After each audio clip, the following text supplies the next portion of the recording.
Everybody's feeling ready to go. Our first guests are here and we'll get rolling, try to be mindful of running too far ahead of schedule, I guess. So it's like we might be waiting on some other guests for the school board discussion. But first item on the agenda is a check-in with the East Montpelier Fire Department with regard to approval of a capital expenditure. So we've got Daryl and Caden here with us. This is generally fairly routine, but as part of our oversight role, we need to approve certain capital expenses and purchases. My understanding is that this one is a budgeted and planned expense. Thank you. So thank you for taking the time to chat with us. Yeah, thanks for having You us. guys take it from there.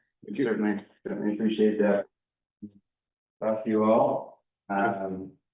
You're all familiar with Daryl. If you don't know me, my name is Gabe Maroon, the Chief of Emergency Medical Services for the fire department. My job is oversight of ambulance operations, and just kind of the general day-to-day operations in conjunction with the fire chief and the deputy chief of fire. What we're here tonight to talk to you about is actually two things. The first thing being our cardiac monitors. So in that kind of handout that I gave you, those first 3 pages just sort of outline our plan with that. The cardiac monitors are used on every ambulance call. They obtain vital signs. They shock cardiac rhythms if that's necessary. You know, you go into cardiac arrest and you have a correctable rhythm, use that device to hopefully shock it back into a livable rhythm and bring it back. We've had these monitors for roughly 6 years now. They're just starting to show their age. They're not doing things that are expected of us. Part of the EMS rule in the state of Vermont, part of our protocols require that we transmit 12 lead EKGs to the receiving physician. With the monitors that we have now, that's not something we're capable of. We are also expected to be able to upload all of their vital signs, the EKGs and that sort of stuff from our interaction with you into the cloud, and that transmits into our report, which goes to the hospital and your insurance companies and that sort of stuff. We're not able to do that with these monitors. And probably one of the more concerning issues, certainly for our patients, is they've just recently decided that randomly our patients will go into cardiac arrest. That's not true, but the monitor is telling us that. It does this audibly, which, as you can imagine, is concerning for us, providers in the back of the ambulance, and certainly for our patient perspective, the monitor is telling us to start seeing that. That's kind of unnerving and something that we don't want to occur. So we looked into replacement of those. We are the only service in Washington County that's using these LifePak 15 platform monitors. What we're looking to transition to is the Zoll X Series Advanced Monitor, the same monitor used across all the services in the district. That for 2 of them with the trade-in of our LifePaks came to $94,600. We're looking to purchase that through a financing plan with Zoll. They offer a 36-month 0% financing plan until the end of the month. So we're here today to kind of hopefully come to a decision and then proceed from there. What is the life expectancy? Generally 5 to 10 years, depending on their use. We're not using them heavily. They get used on every ambulance call, but comparatively, we're not a busy service. If you figure 650 times we used them last year, we had 650 medical calls. If they're used every time, 650 times over the course of the 6 years that we've had them. I'm not surprised that they've sort of started to show their age this early. They were, I believe they were budgeted for a 10-year replacement. And that's not something that we're going to be able to stretch it to at this point. Is there a maintenance plan for these? There is a maintenance plan that's included in that $94,000. Yeah. Those were my questions. And looks like the second thing is a respiratory system. Yeah, so our self-contained breathing apparatus, which we have 16 units, have all expired. We purchased them all at one time a number of years ago. they're no longer serviceable. We were informed in December, early January timeframe that Reynolds, who services the equipment now, would not be able to continue servicing them. They have to get hydro tested on a regular occurrence. And it's the issue with the air packs is once we reach the end of that hydro test range, they're no longer good. It's not something that our insurance will stand by, and it's certainly not something that we're willing to put our people in the wire to use. We're looking to replace them at a one-time purchase. We're looking for 18 units.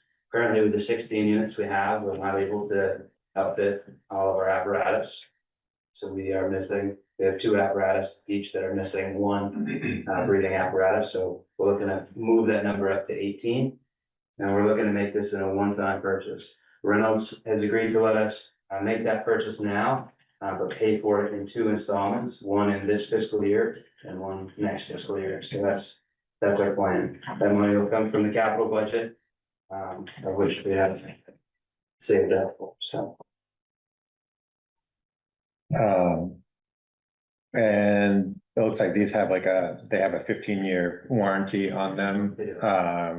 Does that align with the service life of these? 15 years would be the life of the package. Yeah, okay.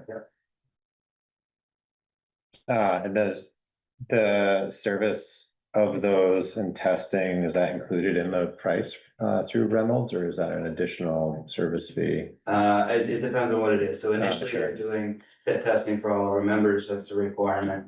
It's an OSHA requirement to make sure that the mask adequately fits whoever's wearing it. And that's provided in there. And then we work with Reynolds for service. I don't believe that quote includes any specific service plan. Was you looking for a compressor too, or no? We are, we were, and we still are, but that's not something we're looking to pull the trigger on. Okay, The compressor that we have will get us 5 in a while, so okay.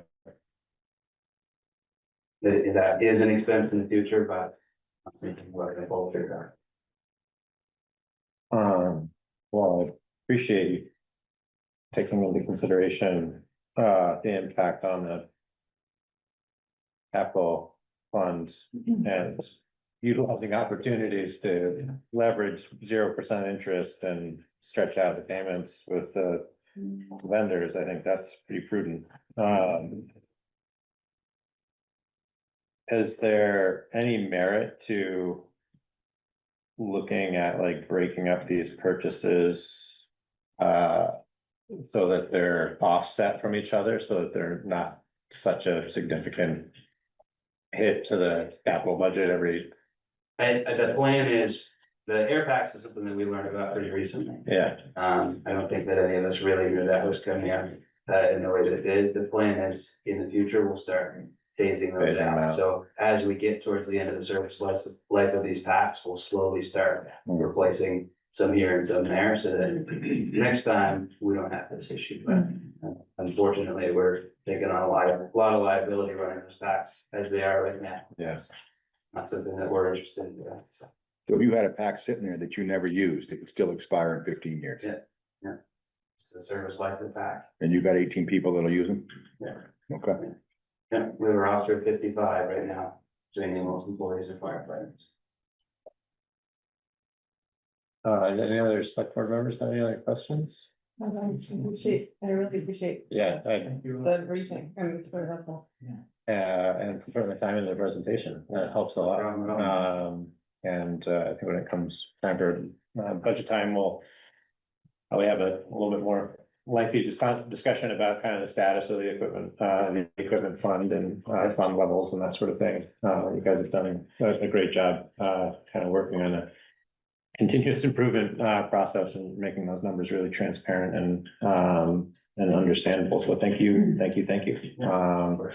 With that, I'd like to entertain a motion to accept the East Montpelier Fire Department's requests for approval of expending funds out of their equipment reserve fund for the purchase of the cardiac monitor and respiratory equipment. So moved. All in favor? Aye. And none opposed. Thank you very much. John, appreciate it. Yeah, have a safe night. Can you get out? Or you're gonna be here all night?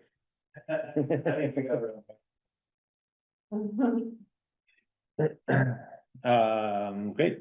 So moving on, the next item on the agenda is a check-in with the school board and a follow-up conversation about the non-binding resolution that was adopted at town meeting. So Barry is here. He's the individual who made the motion, which was carried by a floor vote, which was a request or kind of a directive to the select board to Wanna read it? yeah, well, I do, yep. So it was a motion asking the select board to advise the Washington Central School District to keep pre-K through kindergarten in Calais. The motion was seconded and carried without further discussion. So we certainly want to, as a select board, honor our obligation and commitment to recognizing that floor vote.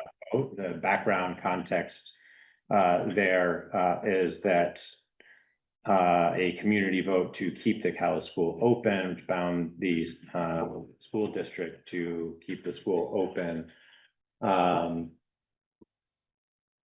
Also came with a configuration alternative that was proposed by the school district to send pre-K and kindergarten, I believe, to East Montpelier, but the residents have expressed a significant concern about the fairness of that proposal and the disruption that potentially poses to those children. And given the enrollment numbers between East Montpelier and Calais Elementary at the moment, actually, I think we received an email about shortly before the meeting, which I don't know for the.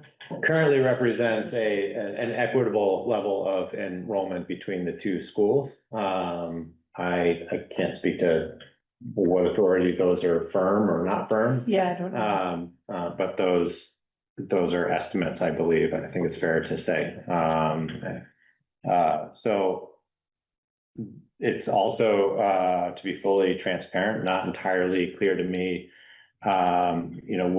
what options the select board has to compel the school board to take a particular action, but I think it's absolutely fair to say that the select board is interested in having an engaged conversation with the school board and exhausting all potential options for the community members of Calais who have expressed a desire to see the school stay open.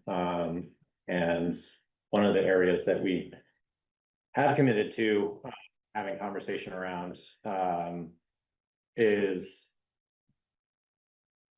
what opportunities there are to collaborate on the use or ownership of the building. I think we're entering in a phase of needing to exhaust all resources to figure out what the future of the school is. So that's kind of a long way around of bringing us up to date on context. I hope the members here feel like that's a fairly fair representation about where we're at. And I guess I'd open it up to, we have Daniel Keeney from the school board. Congratulations on your win, I think. And Barry is here as well, who made the original motion for the non-binding resolution at town meeting. So with that, I guess I'd open it up to the board members to kind of express any clarifications or questions before I just start pummeling David and Barry with questions. I mean, I guess I just start and just say, I've heard from a significant number of people, directly, and then there's been a significant conversation I can put forth, I'm sure you've seen, but I haven't seen much communication from the board or the district, sort of explaining how that move will be sort of educationally and environmentally better for Calais preschool students, than having them at their own school. I guess I just like to, I feel like I've heard a lot of concern over that decision, and I haven't heard much background on how it was made and what the considerations and benefits are. So I'd be just curious to start out sort of hearing some of that perspective. I can do my best. I guess one thing I would say is that this is not the board's decision. As The school chair- board. Yeah, the school board, excuse Right. me. Which is not to say we don't agree with it. It's not to say we disagree with it or agree with it. I think we're waiting also to hear more information. And I'd say two things. One is it is the custom of our district for the administration to have the authority to move single grades and combine single grades with other grades at other schools when it's appropriate. And that's been done in the past. And when my kids were in preschool, they were bused halfway through the day or to East Montpelier for community connections. And I think that's happened multiple times in Calais' history. It's currently happening with custodian and Rumney students. So yes, point number one would be that this has customarily been the authority of the administration. There would be a policy change for the board to assert that as its authority. And to change the policy, that we would have to explicitly permit that, I think. I think there was another element to this question that you raised. Oh, I think we understand people's concern and it was raised at our most recent board meeting. The agenda for our next board meeting has not yet been set. We have a steering committee meeting tomorrow morning. And that meeting actually is the date for which it's scheduled is subject to change because the first night of Passover. So I can't say it will definitely be taking place on April 1st, but it might be April 8th, might be another day. But it was expressed at our last meeting that we were gonna add this to our agenda.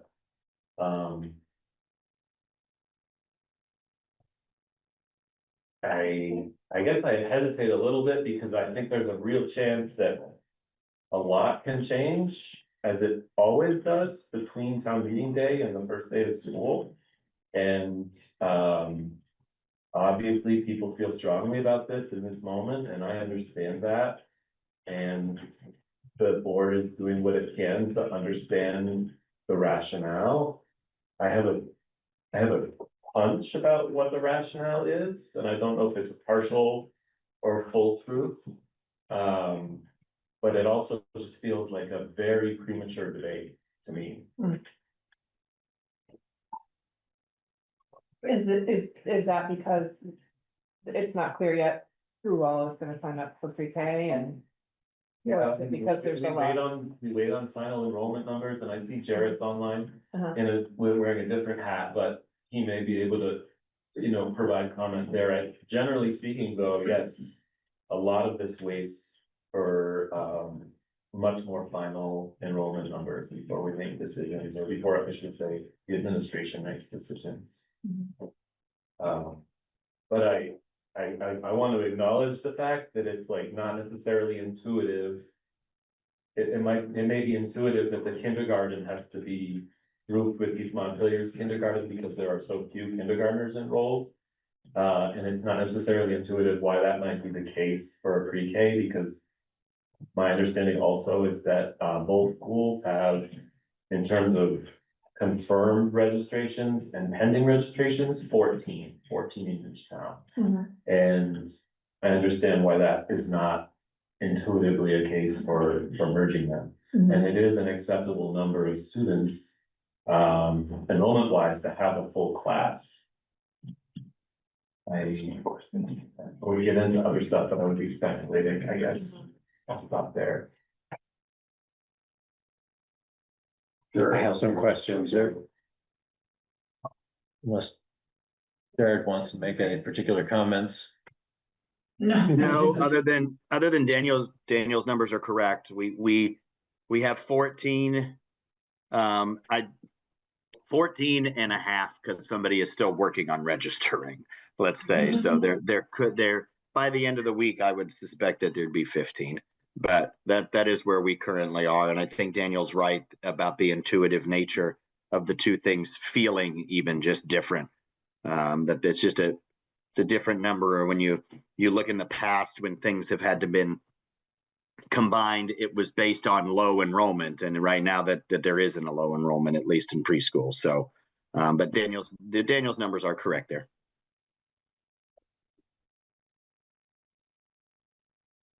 This is just pre-K, it's not pre-K and kindergarten. Correct. Kindergarten, I think it's much more likely. I mean, it's much more likely that kindergarten would be merged with East Montpelier because there's just an insufficient number of kindergartners. But I think my understanding is that advocates of keeping the pre-K kids in Calais also want to keep the kindergartners in Calais. And on that, and their rationale or their suggestion for doing so would be to combine them with first graders. And that has a ripple effect in terms of multi-grade classrooms then misaligning with the rest of the district.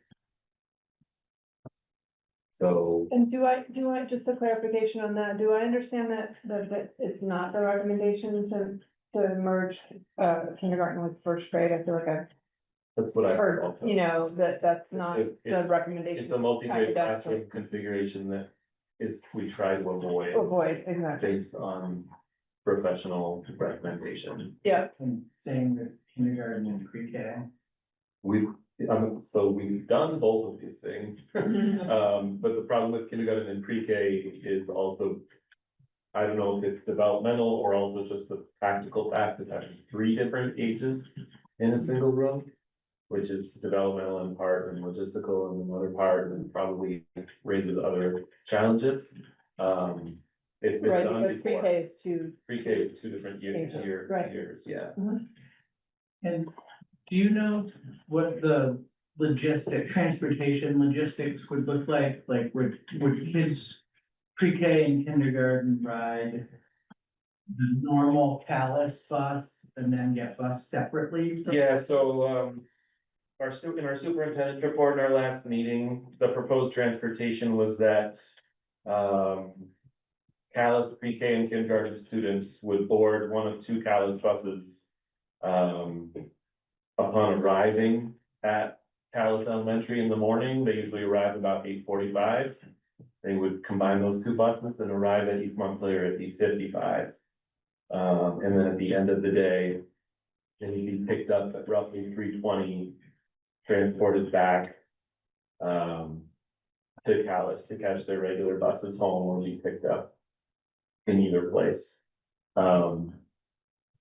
Which is feasible because they don't lose instructional time, because the instructional time of a pre-K day is less than a regular day. So it would eat into the time that they were with the community, the connection staff, and not their instructor. I forgot to mention, I did ask at our last meeting, because they're talking about, a single pre-K instructor doing 2 sections, a morning and an afternoon section. at one school, and I asked the practical question of why that couldn't happen morning in one place, afternoon in the other place. And unfortunately, it's like, but with planning time, required. To be provided to the teacher, with transportation time necessary to be provided with the teacher.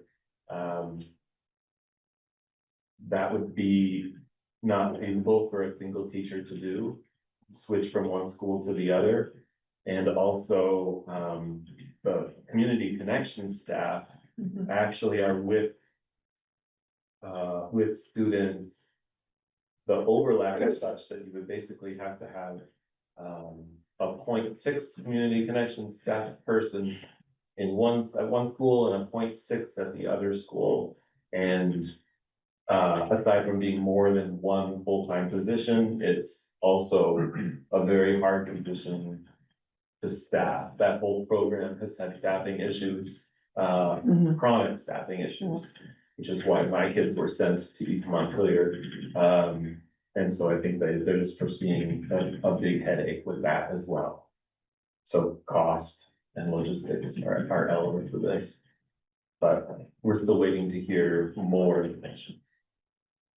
I have a quick question on logistics. Why wouldn't two Calais buses proceed independently to East Montpelier versus having a drop off on another bus? It seems like an awful lot of waiting around if one is late or either one is late. I mean, it doesn't make a lot of sense to me. Yeah, I don't know the answer to that, and I can ask. It seems like a problem with logistics, you know? Mhm. And if, right, and further, if they're both going back to East Montpelier to be parked for the day, I mean, to Gallatin Hill Road in Montpelier to be parked for the day, I mean, isn't the school more or less on the way for both buses? Yeah, Yeah, I don't know the answer to that, I'll bring it up. okay. So I want to be mindful of time, and then also I think gain some clarity on on how we can stay engaged around this and how community members can stay engaged around this. So yeah, Barry, go ahead. Well, the reason I brought this up as a resolution is because, and then I'd like to add a few facts, but it's because the town voted to keep the school open. Overwhelmingly, one of the biggest turnouts we've had in a non-presidential primary or full election, general election. And because of that, I thought it was appropriate to ask the select board. You can't mandate anything, all you can do is stand behind the town's vote and say, this is what we wanted. I will point out that before the town vote at the school board meeting, the district school board meeting, when they voted to close the schools and give it to the towns, which was part of the agreement under Act 46 when we consolidated the last. The chair, R.D.S. Smith, said that even if the town voted to keep the school open, that their plan was, or that they were looking at keeping the pre-K to K at Calais and moving the first through sixth grade. And because of that comment, and I understood it been made in a committee meeting too, but because of that comment, the board passed a resolution, passed a motion that they would support the vote of Calais and Worcester if they voted to keep the school open. So it's not like that hadn't been talked about keeping pre-K to K at Calais. I think that was an answer to a question, the answer to it was an answer to the question of is it possible for us to do that? And that was, my understanding when I went back and watched the meeting, it was, the chair's response was, yes, we are permitted to do that. No, that wasn't exactly what it said. It said, what you said was the superintendent can do what they want, but that was what they were looking at. What raised the ear of other board members at that meeting was that she said that they could do that even if Calais voted to keep the school open. I'm only pointing out that at that point, they were talking about possibly having pre-K to K at Calais. Okay, if they were planning on doing this combined, they could have just said, we're gonna have a combined then, so this happened after that. I got a couple. I'm sorry, I'm gonna interrupt because as one of the people whose ears were raised by what the chair said and who objected to it in the moment, I don't agree with what you're saying about the rationale for why we had that motion. To honor the vote of the town. We had the motion to honor the vote of the town, understanding that some grades always necessarily be combined between one town and another. That's always been the case, but what we wanted to do was respect the will of the town and keep, not effectively close the school by taking, for instance, all but one grade out of it, which That's what. the letter of the law allows us to do, and we didn't feel comfortable doing. But Clara made that statement, so I talked to Stephen on a couple of occasions, and Barbara, in response to what you said. What he told me, they usually don't make this decision until later in the year. And I asked him that at the end of the meeting, where he had said, well, we are going to, the day after the vote. The day, I asked him a little bit later, but the day after the vote of the town meeting, the special meeting on February 10th, Stephen came out and announced that they were going to move the pre-K to K. And I asked him later on, why would you do that if you didn't have the numbers? And he said the issue is still open. So, you know, I went out and supported, as did others, who wanted to keep the school open. Did a lot of work to make sure that budget was approved. There were a lot of people who said to me, I want to keep the school open, but I'm not going to approve this budget, so vote for the budget, because there's been no cuts other than the educational area, none in the supervisory central office. I'm just relaying what I heard from a lot of people. So I'll get back to the main reason for the resolution. It's basically that I'm hoping the select board will state that they would like to honor what the town voted, and that was to keep our school intact. It wasn't to divide one grade or the other. It wasn't about the building. And I will tell you, I probably had 50 to 100 discussions on this. I don't have kids. I've been listening for a year and a half, and I didn't start out with position one way or the other on this. So I go back to the resolution on the town vote, and I just think it would be appropriate for you to weigh in on this. And that's all. That's why I made the resolution, Jody. Yeah, Jamie. I'm just wondering if it might be appropriate for us to, obviously not here tonight, but to draft a letter from the select board to the, I guess, as you said, the superintendent's office, in the spirit of this resolution, sort of as the select board on behalf of the voters who were at town meeting, sort of expressing that community will. Yeah, I mean, I think that falls along the lines of what I think would be like an appropriate and also embody kind of the specific request, but I think it's more important to kind of get to the crux of what I see as the frustration and the incongruity between the expressed will of the voters to make a decision to keep the school open, and then the decision-making, lack of clarity around the decision-making process for school configuration and the management of resources, and frankly, I guess from the perspective of a parent, like just the lack of clarity around what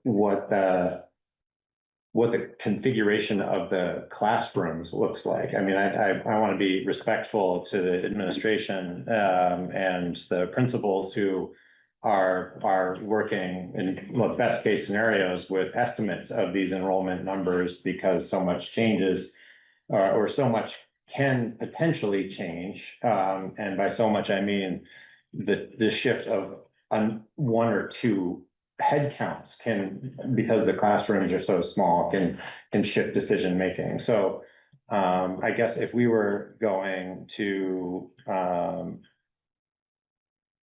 take that action and adopt a letter, one of my specific requests would be for the administration, to the best of their ability, to give the residents of Calais better line of sight into like what the classroom configuration and enrollments are for Calais, so that they, as parents, have a clearer view of this is how many preschool kids we're talking about. This, you know, when you look at the spreadsheets, you have assumptions about merged classes, and it kind of blurs the number between how many kids are we actually talking about for kindergarten, which seems to be a real significant factor in all of this. So you may have hypothetically kindergarten parents who feel like, well, that seems like there's a classroom size of about 12. And really, that's a kindergarten class of like 3, and some assumptions about preschool enrollment. And that's a very different dynamic, I think, from my perspective as a parent. So I don't want to take too much more time in kind of working through that. I do want to take a little time to think about like how we go about drafting something like that. And making sure that we're staying timely about this. I just one last, I did talk to Jared, and I know there's debates, and I listen to, everybody's an expert on this, right? So, but I did talk to Jared, and he had mentioned that, the possibility of having pre-KK was something that the pre-K teacher at the school, or the kindergarten teacher, actually thought was better than a K1, but I guess it depends on the students and stuff. I'll just mention that. And the last thing I'll say, after being in this town for 55 years, there's been many issues we've had that have divided the town. And you find yourself with one group on one issue, one group on another. But we've always come together afterward. And I think it's important to do that now that the vote's been decided. So I'll leave it with that. Wish you the best on the rest of the meeting. Okay, thanks, Barry. Yeah, Down to say that votes have consequences, and I've lost votes before, and it hurts. It's really hard, and I agree, we need to really find a common ground here. I don't think that there's a law or a regulation that requires the school board to be silent when the superintendent makes a decision. I don't think that's the custom of the board, but I don't think there's any thing that keeps the board from influencing the superintendent's decisions. Superintendent should be working for us, the public. And so I would like to see the select board make some comment here to the school board. However, all of you had a choice of what board to get on, and you need to get on the school board. And so to spend a lot of time for the select board is, I mean, that's a choice, but it's, the school board themselves have gone over and over and over these decisions, and the superintendent has said many times in public meetings, I would only move a class if there were only a few students in it. This is an unprecedented move in this district. I like the idea of like a select board letter to the superintendent's office, and then it could be copied with a briefer paragraph to the select board. School board. To the school board. Yeah, to the chairs. Letting them know that this was done, this letter was sent, and encouraging them to act on it. Yeah.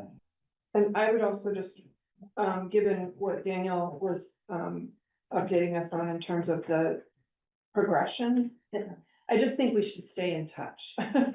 So, and maybe this is part of what you were saying, is that we, after there is the next, when you understand what the date is of the next meeting, it sounds like it might be prudent to come, if you don't mind, or one of your colleagues, to share, what got discussed, just to stay on it a bit and stay, present. Because yeah, we do attend these meetings, so we're not attending all the others, so. Necessarily, so that would be welcome. I hope that's okay to request, and we'll see what makes sense in terms of timing. Can Yep. I just real quick just say that, I am there every day. I am more than willing to answer questions and help people. Sometimes, I know things differently than Daniel does, or Liz or Michelle, and they know things differently than I do. So I've heard from a lot of people during this whole thing, but I haven't heard from everybody. And so I am more than willing to, Barry will know, Linda knows. Everybody could just come in and talk. So I'm more than happy to be part of those discussions as well. That's what I'm there for. So Jamie, can I put you on the spot a little bit?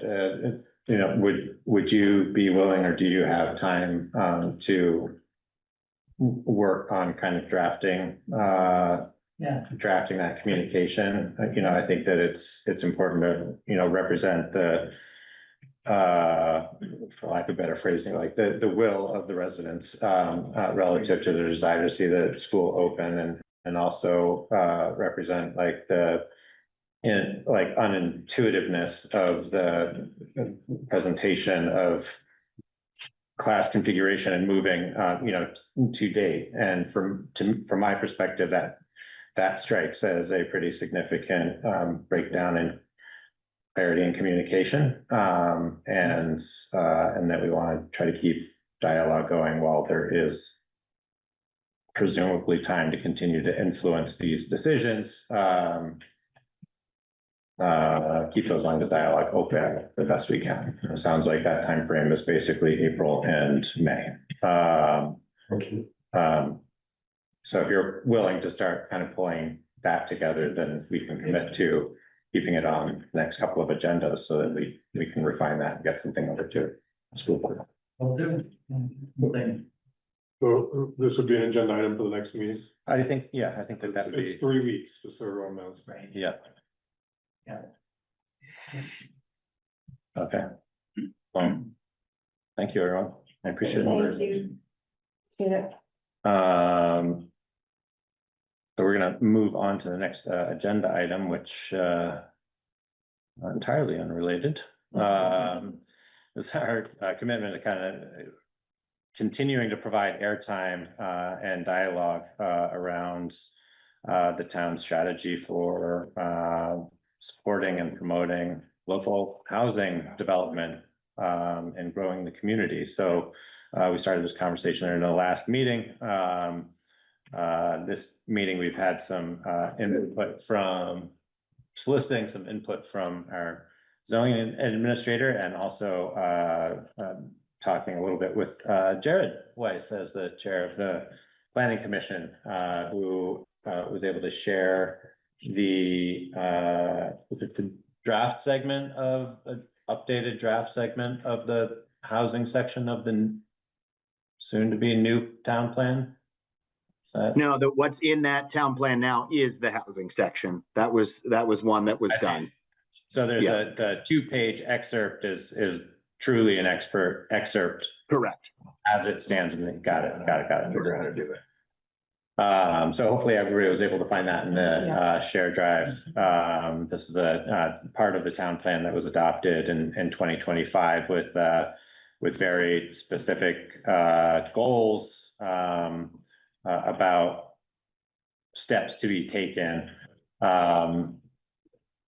And I don't really have much of a frame of reference other than trying to dive right into it. Well, one framing element is that this is the second in a series of discussions that the select board is having with experts on what are the opportunities for local housing development. We met with, who we meet with last week was David, David Healy and Linda's Linda, project, yeah. yeah, and so we're working our way through. We thought we'd kind of start with the planning commission, because you've thought about this, you've identified not only goals, but a target, very specific metric for us to achieve as a town. So we're wanting to hear more about your thinking on that, if you have any, where those goals come from, how we should think about implementing them and so on. Yeah, I mean, this has taken up some time in planning commission, especially as we were looking at the town plan.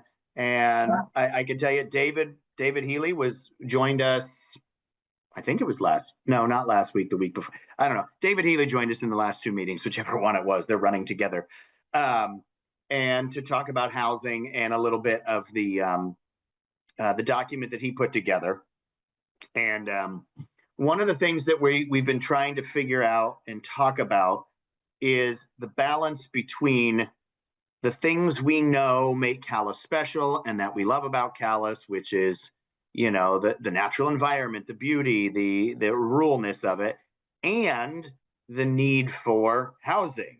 And that, Vermont has a goal of housing, each communities have goals for housing, but let's be honest, if we had some more housing, we very well might not be having that conversation about the school that we would be having if we had been doing some more with housing as it comes. And so something I found interesting is when we have these conversations about the natural environment section and conservation, they actually always end up back to housing, right? Those conversations sort of wind themselves back to housing. We had a big brainstorm session a couple of months ago, Conservation Commission, and it was centered on the goals and stuff that we want to see for the natural environment section, but it naturally just went to housing and even the ways around it, not around it, but the ways to work within the two, what seemed like disparate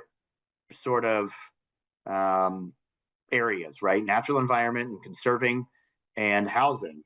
And I know I see John in there, like we've talked about some things like streamlined processes for types of development that meet specific needs, and going and finding grants for wastewater and public water, right? Because building around village centers. We've talked about the idea of expanding some village centers, right? Like, just coming out from where they currently are. So we've started to talk about a lot of those things. And actually, one of the things I'm going to take to our next meeting is a process to talk about housing and what do we need to do? Are there different groups that we can bring in to come and present to us and, right, give us ideas about what they're doing in other towns? Can we, do we need to, and we probably do need to look at the regulations and what we do with that so that we can open up housing. One of the mantras we've started with Planning Commission is you have to make the right thing the easy thing, right? And so that's kind of what we've talked about. How do we increase our housing, but in a responsible manner, but also allowing housing to go up. And so one of the things with conservation has been identifying those places where growth can happen, housing can be built, and those places where we want to try to avoid it. And so we've started to have a lot of those conversations. I know Kari has talked to me briefly, and I think we want to start looking at it, which is a housing committee, right? Something specific for this issue. And so I would like to see us get started with that as well. But we're going to be talking and putting housing on our agendas as we go forward. And like I said, from either meeting with experts and folks that know these things and have lived these things in other places, and what do we need to look at with the regulations and zoning and those types of things as we move forward as well. Thank you, Jared. Yeah. I've got a bunch to say, so does anybody else want to jump in before I do what I do? John's here, right? John, I'm curious to hear just specifically on the topic of zoning. John, do you see any opportunity to modify the zoning regulations in a way that would support housing development in a balanced way? Yeah, So far, I've come up with 2.5 pages of ideas that are worth discussing.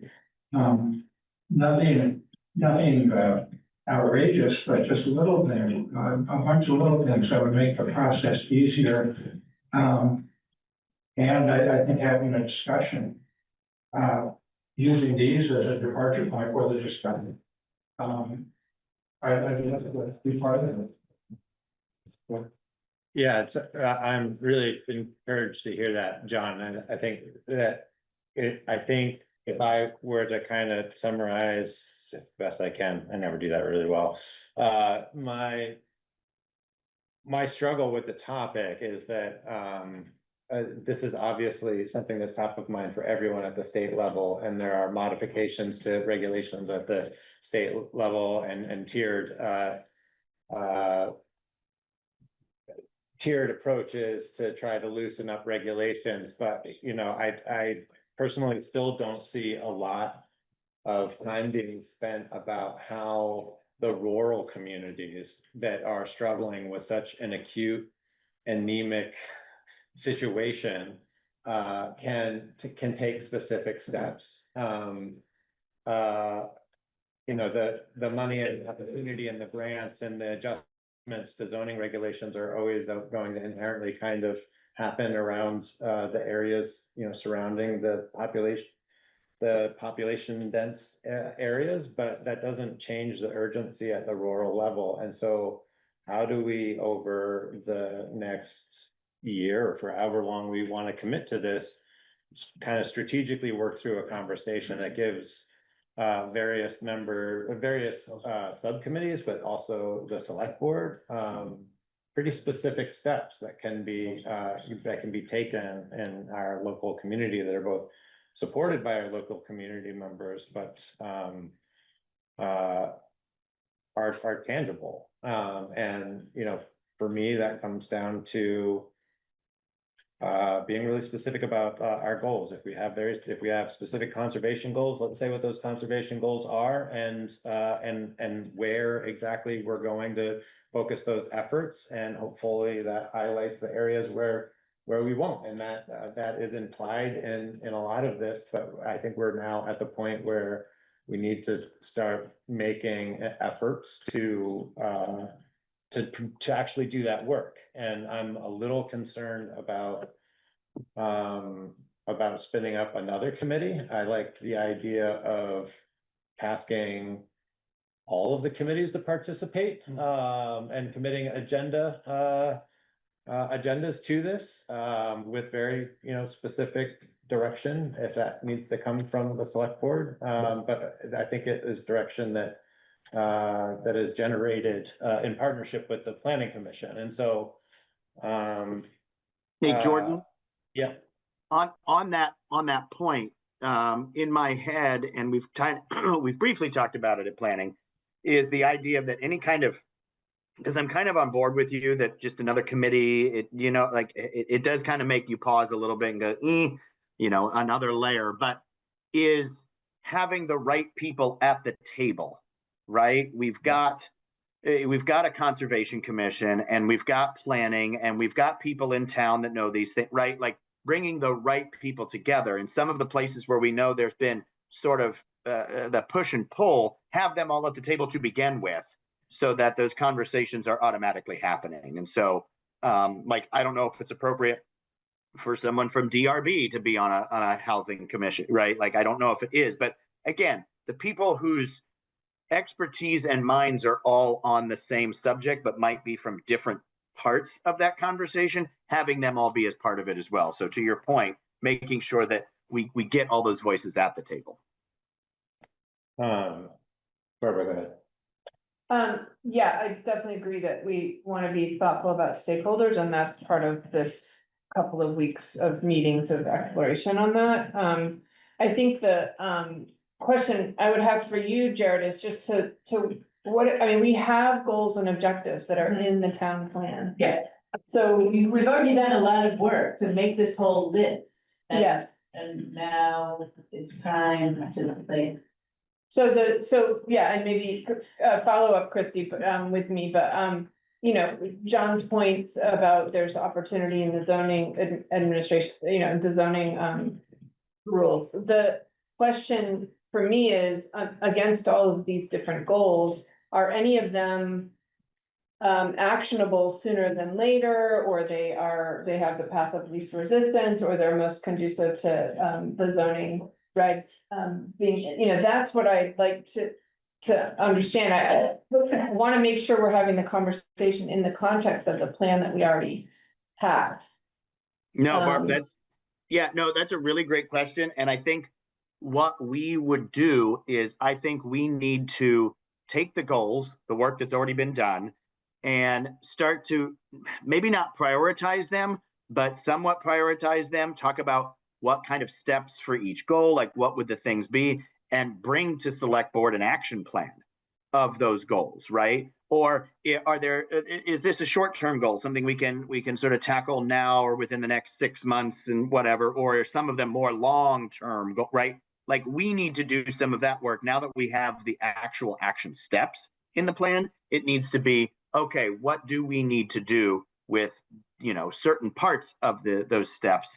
And like I said, come up with a prioritization list and an action list of those items, bring it to select board and say, here's a plan for how we could start to move forward. Okay, and I would just, friendly amendment, Jared, would be that we would consider Jordan's scenario about the rest of the commissions and committees framing their conversations in these, with these goals in mind of, you know, perhaps there's circumstances that have, radically changed since this was written, but we ask our, you know, Conservation Commission that's already painfully aware of these goals, I'm sure, but, in what context would they see one goal as a priority over another or whatever? That might be, but I just want to keep us, yes, multi-stakeholder, absolutely. But we, as a select board, we're asking our, various commissions and committees to zero in on these objectives and the goals and objectives And I and like, report back to us. I like Jared's, term, we need an action plan. Who's Yeah. gonna do what? How are we gonna make these, you know, what actions is who taking to Right. make the goals? Recognizing that the plan is over a long period of time and that we're not gonna we're not gonna move on each one of those items. Right. Necessarily, but yeah. I would add the caveat to that, and that, you know, I think an action plan is great, and that gives very specific steps to working towards a goal, but I also think that there's probably a even shorter term opportunity to identify some immediate steps that could be taken to create the environment for things to start moving sooner. And so I'm really interested to facilitate, like, to make sure that we're facilitating and responding to what John is saying here. Like, if there are 2 pages of recommended changes that are minor but meaningful, I think that is a really great way to start a conversation about things, immediate steps that can be taken to help kind of foster that environment of, these are changes we're willing to make now. And then while a broader, more comprehensive action plan, multi-year action plan might be worked on, we already have done some groundwork there and got them all moving. So for me, that's starting to look more like a more specific request to the Planning Commission. I think it would probably be the more appropriate space for this conversation, but to put a meeting with John on the agenda to have a conversation about those recommendations specifically, and then having a select board member committed to attending that, so that we can work through some of that initial and see if there's any opportunity to start moving on something. Yeah, Jordan, I completely agree. Like, it is beyond, in some ways, beyond action, right? Like, it's beyond, like, we need to get moving on some of these things. And what we also have to do is identify, in some ways, what can be done where and by whom when a lot of these things start. Like, let's say we had the magic beans to fix all of this. Well, if we don't tell people that, right, that these changes have been made and that, you know, something that in the past may have stopped someone from building, but maybe that's not a thing now. People need to know those things too, right? Like if we change these things in isolation and they just sit and hide down there and no one even knows, that's a whole nother thing. So there are multiple, like you said, there are multiple steps to this that we need to be working on.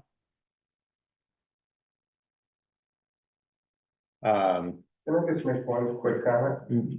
Yeah, I just saw we had that one community that was built right across from Curtis Farm. They bought acreage and did it themselves. And I was down at a little tiny house community in Waitsfield, which was, the land was purchased by an architect and he opened it up to his daughter and other people. You know, I'm sure there are a lot of ideas, but if we made sure that those opportunities were available, and maybe with a common water source and sewage source, it might encourage like group housing in these sections, so that's the thought.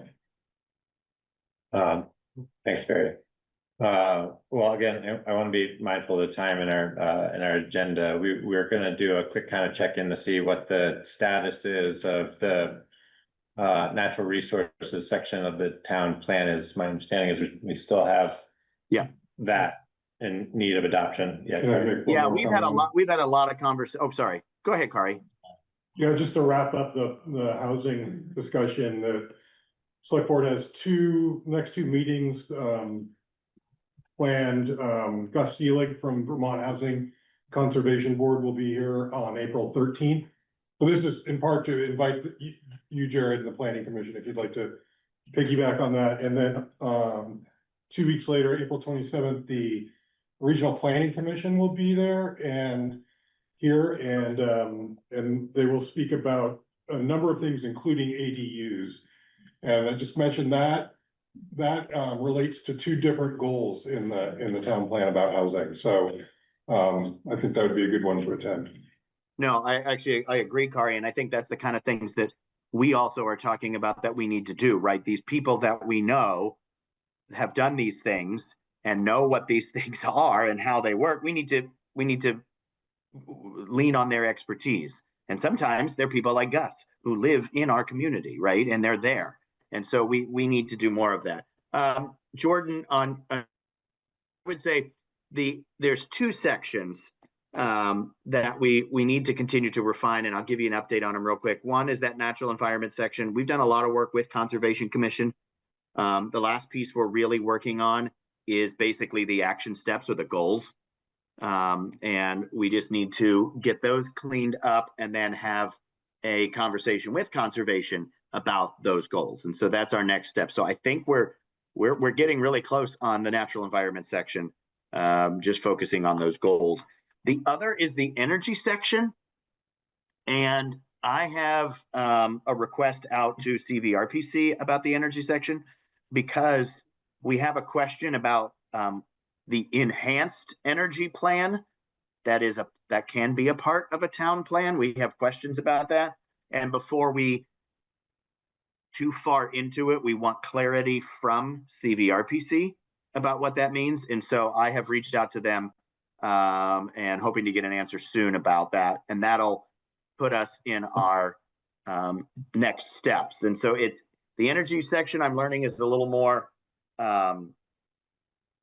there's some more complications to it than I would have thought. I shouldn't say complications, but deeper things to it. If you get this enhanced energy plan, it could make that section of your town plan much deeper, right? Whereas if you just have an energy section, but having an enhanced energy plan gives you, I think, a substantial deference, right, in certain things. So we're just trying to figure out what those things mean and what we need to do. As John pointed out at our last meeting, I think it was East Montpelier, John, it's like 3 pages long, their energy plan, right? Like, so I'm just looking for the clarity from CVRPC so that we can decide on our direction on that. But on both of them, I think we're pretty close, and we're winding down being able to get those done and start to move forward. But from the whole planning commission perspective, Since those two sections are getting much closer than they are, I want to start moving us into more concrete, actual planning commission stuff rather than town plan. I'm gonna guess every single member of the commission is just done with it. Town plan talk. Like we want to move into action and doing things. And so I think and I'm gonna be honest, you've given us clear direction that that's where we need to be going as well. So we're gonna take that, and that's what we're gonna be doing. Well, I just want to make sure that you're following that clear direction. So if I'm speaking on behalf of my fellow select board members, I guess if it would be appropriate, I guess, to circulate the draft versions of those segments, like maybe sooner than later. I want to be sensitive to the fact that you guys have been putting in a lot of work and engaging subcommittees and other stakeholders in forming those sections, and the sooner we get a view of that, I don't want us to be put in the position of getting something that you guys feel really strongly about, and then perchance feeling like we're missing the mark or something, and giving us that time to provide feedback to you while you're working on refining, as opposed to approving the refined products. No, and that's completely, no, that is well within the scope of what you could be, should be asking of us, is to make sure that you all see that. And so, no, we will definitely do that. I think in the past, when we've done that with you guys, it has made the process easier and better. And so we just need to make sure we do that. I mean, I won't lie when I say we kind of got stuck in a quagmire of trying to get them done. But I think we can now see our way out of it, right? And moving forward. And so once we have something solid that we can get you before we're too far into the we love this thing, we'll get you that so that you all have the opportunity to look at it. So why we only kind of like it before we love it, that way we can all love it at the same time. That's great. And that sounds really bad, but that's what I just said. So yeah. Well, thank you, Jared. I appreciate that. Does anybody else have any other questions before we move on to the next agenda item? All right. Not hearing Thanks, guys. any. I'll leave it at that. Thank you, Jared. Appreciate it. And John and everybody else for participating in that. The next item up is the Central Vermont Solid Waste Management District delegate appointments, and John is here. Thank you. And I think Bill's up there. He's in for red. He is. That is Bad lighting. There It's we one of go. those lights. See you better. Vitamin D lights all the kids are talking about these days.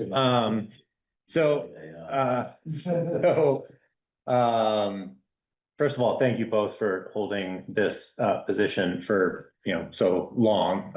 This may seem like an odd request. We've spent a fair amount of time over the last couple of years trying to, I'd say, break the more kind of habitual trend of reappointment and reshuffling around how we do appointments. But there are inherently those appointments and delegates and liaisons that warrant a more timely reappointment schedule, and this is one of them, because there are meetings to attend and business to stay on top of that happens in a timeline that we don't have full control over. And we thought it'd be a good opportunity to just kind of check in with the both of you about getting a better understanding of what the role entails, and concerns either of you may have on the near horizon, and also put that into the perspective of, in general, should you guys not want to perform this role, you've both expressed an interest in continuing to serve in this particular appointment, but just for continuity and communicating what the role entails, it's good to check in with folks and better understand the position. So that was really why we demanded your time on this agenda. So if you would indulge us a little bit and telling us why you're motivated to serve in these roles, but also, I guess, concerns you have about things that need to be stayed on top of relative to the solid waste management district. And Bill can probably do most of the talking because he's the lead guy. I'm the backup. And I'm John Braven for the record. Just by way of my background, I worked as an environmental regulator in the Houston Natural Resources. Most of that time, 22 years that time, was working in solid waste and hazardous waste management. So I understand the law, statute, the regulations pretty well. And to the extent that a few years ago, I actually did my own investigation of the Chittenden Solid Waste District, who had been collecting recyclables from all of us. You know, we rinsed them out, we did our good deed, brought them down to a recycling center with the expectation, and the solid waste district's expectation, those would then be recycled. By weight, 60 to 70% of what got hauled up to the recycling center in Chittenden County was glass by weight, volume. And every single bottle that we sent up there at this point in time, was it 2017, I found out that they were just dumping it over the bank. They were crushing it, dumping it over the bank. They actually illegally cut open the landfill that was sealed as a synthetically lined and capped landfill. They cut it open, stuffed it under the landfill without Agency Natural Resources knowledge.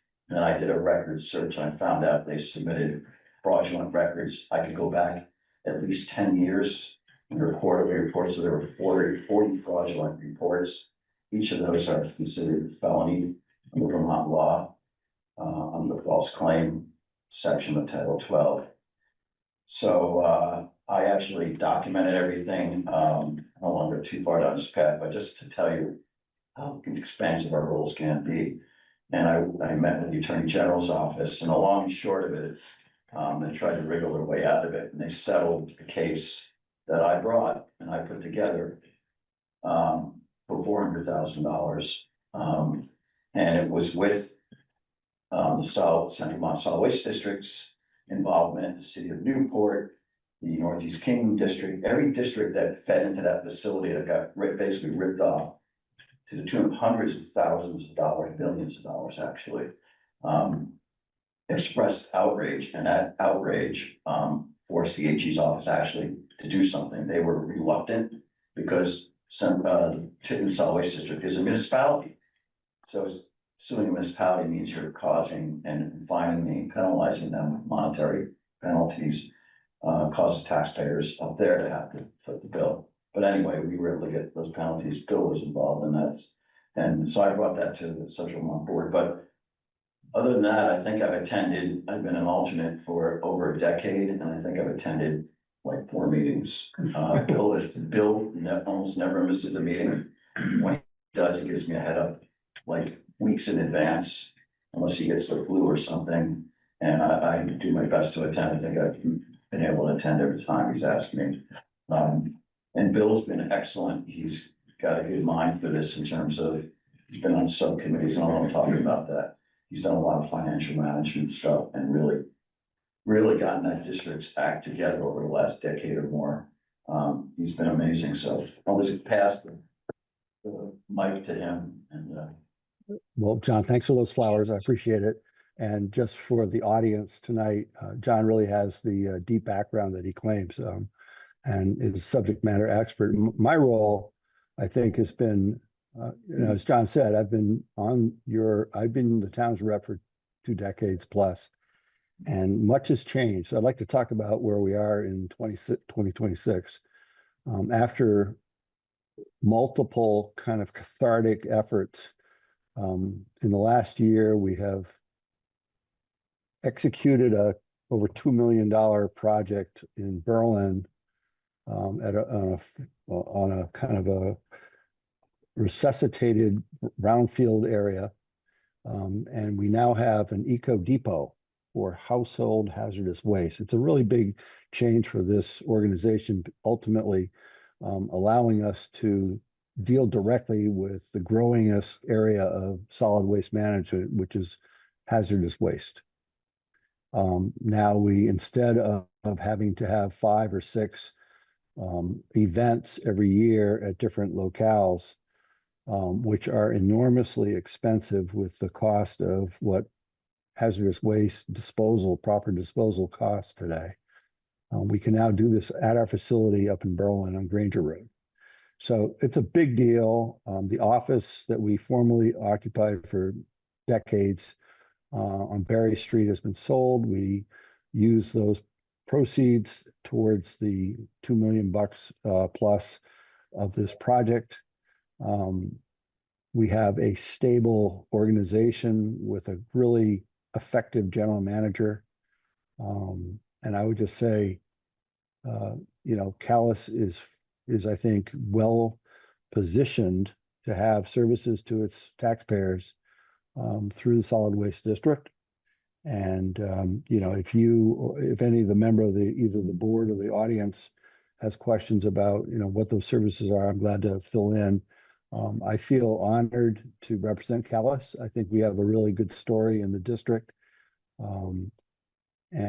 I think the last year really, in my mind, is a new era, a new chapter of the district services in central Vermont, the 19 towns that we served, including Calais. So that's a kind of quick summary. Thanks.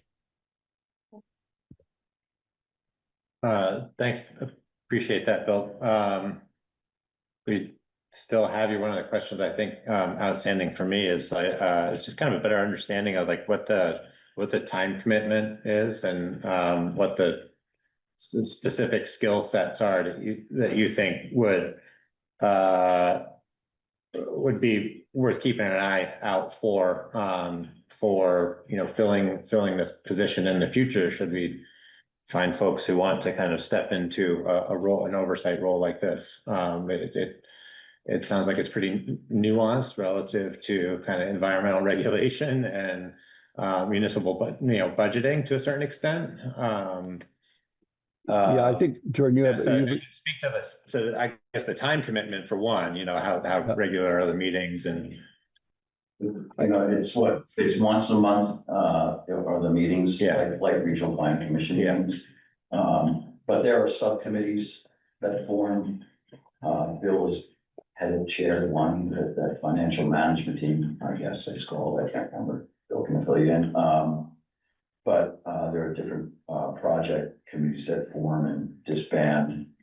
But in turn, it's like anything, if you're on a regional planning commission as a rep, there are a multitude of kind of interest areas, and whatever you feel most comfortable with, you can kind of engage on, or if you're not comfortable, you can kind of let someone else engage more formally on that. And there is a learning curve like anything.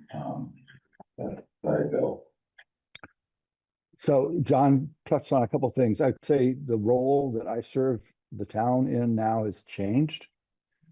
John alluded to committees. I was a chair of the financial committee for a number of years, but in the last 5 years, we've consolidated some of the committees into essentially the executive board. So my role, I'd say on a monthly basis, is really at least two meetings, which is the executive board, which really does I'm not going to say heavy lifting, but the work that needs to be done to then rise up to present at the regular board of supervisors, which is all these meetings are open, they're online, if not in person, usually the first Wednesday of every month. And I would just say those are the two meetings that I find, the most time consuming. And, I think, positively with the kind of absorption of various committees into the executive board, that's kind of knocked off at least one other meeting per month that I was attending. So it's now essentially 2 meetings per month, on at least as far as my role is concerned.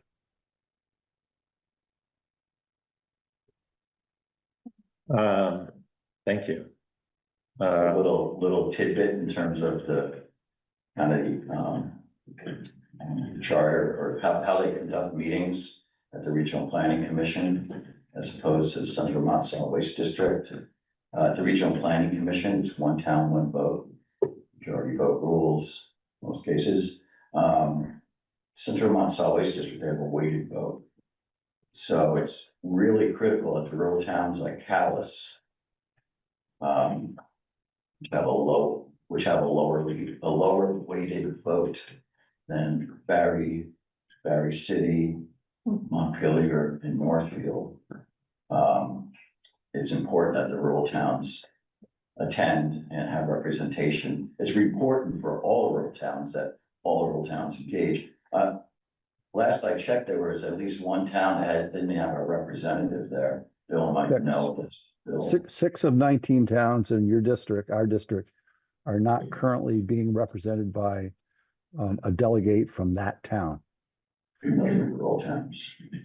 Yeah, it just speaks to the difficulty of finding volunteers for this kind of civic service.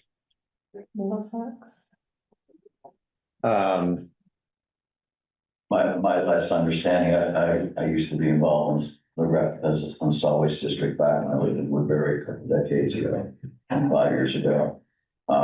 It took, if there was a major vote of consequence where you had the big towns having one interest on the vote outcome and the rural towns having a very different perspective and interest, it was critical for every single rural town to attend for that vote.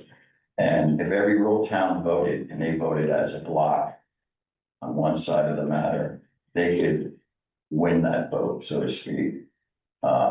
That's every single town. The weighting of the big towns and cities is substantial, and that is our job to get other towns to get representatives. But I just wanted you to know that if there was a major budget item, we could be overwhelmed with our tiny vote.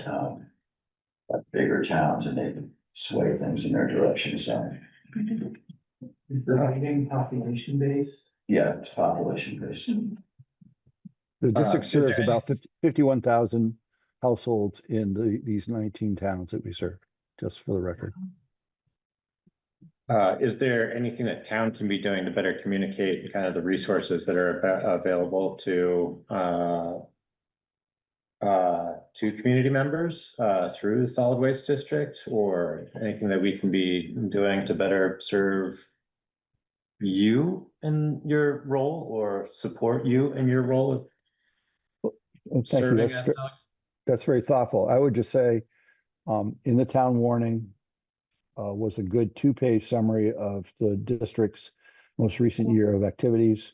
As far as, outreach, your district rep, me, and probably the general manager will be coming to visit sometime soon to really speak to any direct questions your board may have, and to just give you a face to deal with as far as besides Powell, who the general manager is and how you can have your own relationship with the district staff. The Eco Depot is open. It's a fabulous service. If you have household waste, you really need to just make an appointment. There's no fee to make the appointment. Depending on what you bring, there's a fee for what you may want to have recycled. So, but it's all reasonable. It's all on our website, on the district website. And I'd encourage you, if you haven't been to see our facility, 300 Granger Road, please do so when you have some material that you need to recycle and get rid of. Thank you. And what they have said at Eco Depot is much more expansive than you might find at used to local be, yeah. recycling. Yeah. And to the extent folks in the room don't know, and out there in the audience don't realize that there's kind of a symbiotic or reciprocity relationship with other solid waste districts. So in the particular case with Lamoille Solid Waste District, they have a transfer station in Worcester, and it's absolutely appropriate and encouraged by Lamoille District. for Calais residents to use that. That's where all my trash and recyclables go. Susan Alexander was the executive director for some 20 years. She's, I think, retired out of it, mostly the job, and I would check in with her pretty often. It's okay, no, we welcome you, we encourage you. It works for us, so folks on the western side of town should feel comfortable and welcome using that facility. They'll ask you at the booth where the waste is from, you say Calais, shouldn't have to lie, and they'll say, okay. They just keep track of what's coming from. Thank you, John. And thank you, Bill, for all the time. You're welcome. So sure with my confidence in these gentlemen's ability to serve in their roles continues and is shared. So with that, I want to make sure we take care of the formal bit of business here, which is I think we'll just do this as a joint motion to reappoint Bill Powell as the Central Vermont Solid Waste District delegate and John Brabrant as the alternate for 1-year terms. I got it. So moved. All right, second? Second. Great, all in favor? Aye. Aye. And none opposed, so thank you both. Thank you. Thanks for being here. I really Yeah, I appreciate it. really appreciate the That's all. time. I know this probably seemed like an odd request, but I'm trying to Easy, take the opportunities we have to check in with folks. easy peasy after your earlier topic. So thanks for inviting us. See you guys. Well, thank you. So with that, we'll move on to our next agenda item, which is a period of public comment for anything that is not on the agenda. We have a few members of the public present, and on Zoom, are there any? But is there anybody from the public who wishes to use the public comment period for speaking to something that is not on the agenda? Doug? Yeah, I'd like to make a suggestion that Stafford finds another road to plow on. I moved my bale of hay for him. Now he's working on the other side. He's getting really close to the other side. I got pictures where he gets in. For some reason, you know, like me, and I don't care. But we need to stop it. And if you guys just put him on another road, you can grade another road, you can plow another road. We've got plenty of roads in town you can go with. But stay off from me, stay away from me. He's harassing me. Well, What? Doug, I would really appreciate, we've gone over this before. I'd like you to try to control making personal comments about specific Wait a people. minute. But if you've got concerns about the staffing, then you No, can raise No, that. there's over 600 people commented on this town select board. 600 people commented on you guys. I'm not following your Huh? argument. I'm not following what you're saying, Doug. There's 600 people, So, what? I know how to stop it. You guys don't stop it, I know how. And I will do it. I'll do it this next week. I'm not sure what the request is. Can we clarify what is being asked? It sounds like, Doug, you have, a specific concern about how the road is being plowed, that the road that you live on is being plowed. So they go And- fast, yeah? And then you think that plowing is somehow different than the rest of the town and is directed Yeah. at you personally as a No, I former do. president. I know so. Okay. Trying to do. Hold on, John. Thank you. So if that is the concern, Kari, are you aware of any specific issues No, that you have Happy pictures? to take a look. Is it specifically that it's plowing too close to your trees? Yeah, he's coming down and he drops the wing and he goes right next to that tree and he pulls up and gets back in the road again. He's doing it, okay? And I got another concern about my little garage over there. I think I talked to you about it. And you said you had talked to the select board about it. No, I didn't do that. Oh, I know I did. No, you told me about it. I just didn't. Yeah. promise to. Okay, I know it. Well, Alfie comes down through there, and he digs the ditch, and he ends it right at that garage. I'm not sure what garage you're referring to. Right across from, It's a little shed. It's right next to Tucker Road, yeah, Okay, on yeah, Lightning Bridge. okay, yep. yeah, he digs a big ditch down through, ends it right at that garage. Rocks the foundation out, the footing, the floor, full of sand, I got pictures right here of me lugging sand down there with an excavator. Mhm. Okay? Okay, oh, I can't I'm speak. not arguing about it, I'm gonna do it. So if you wanna take him out of there, I'll fight him, big money, so he's gonna have to pay, I know he is. And you,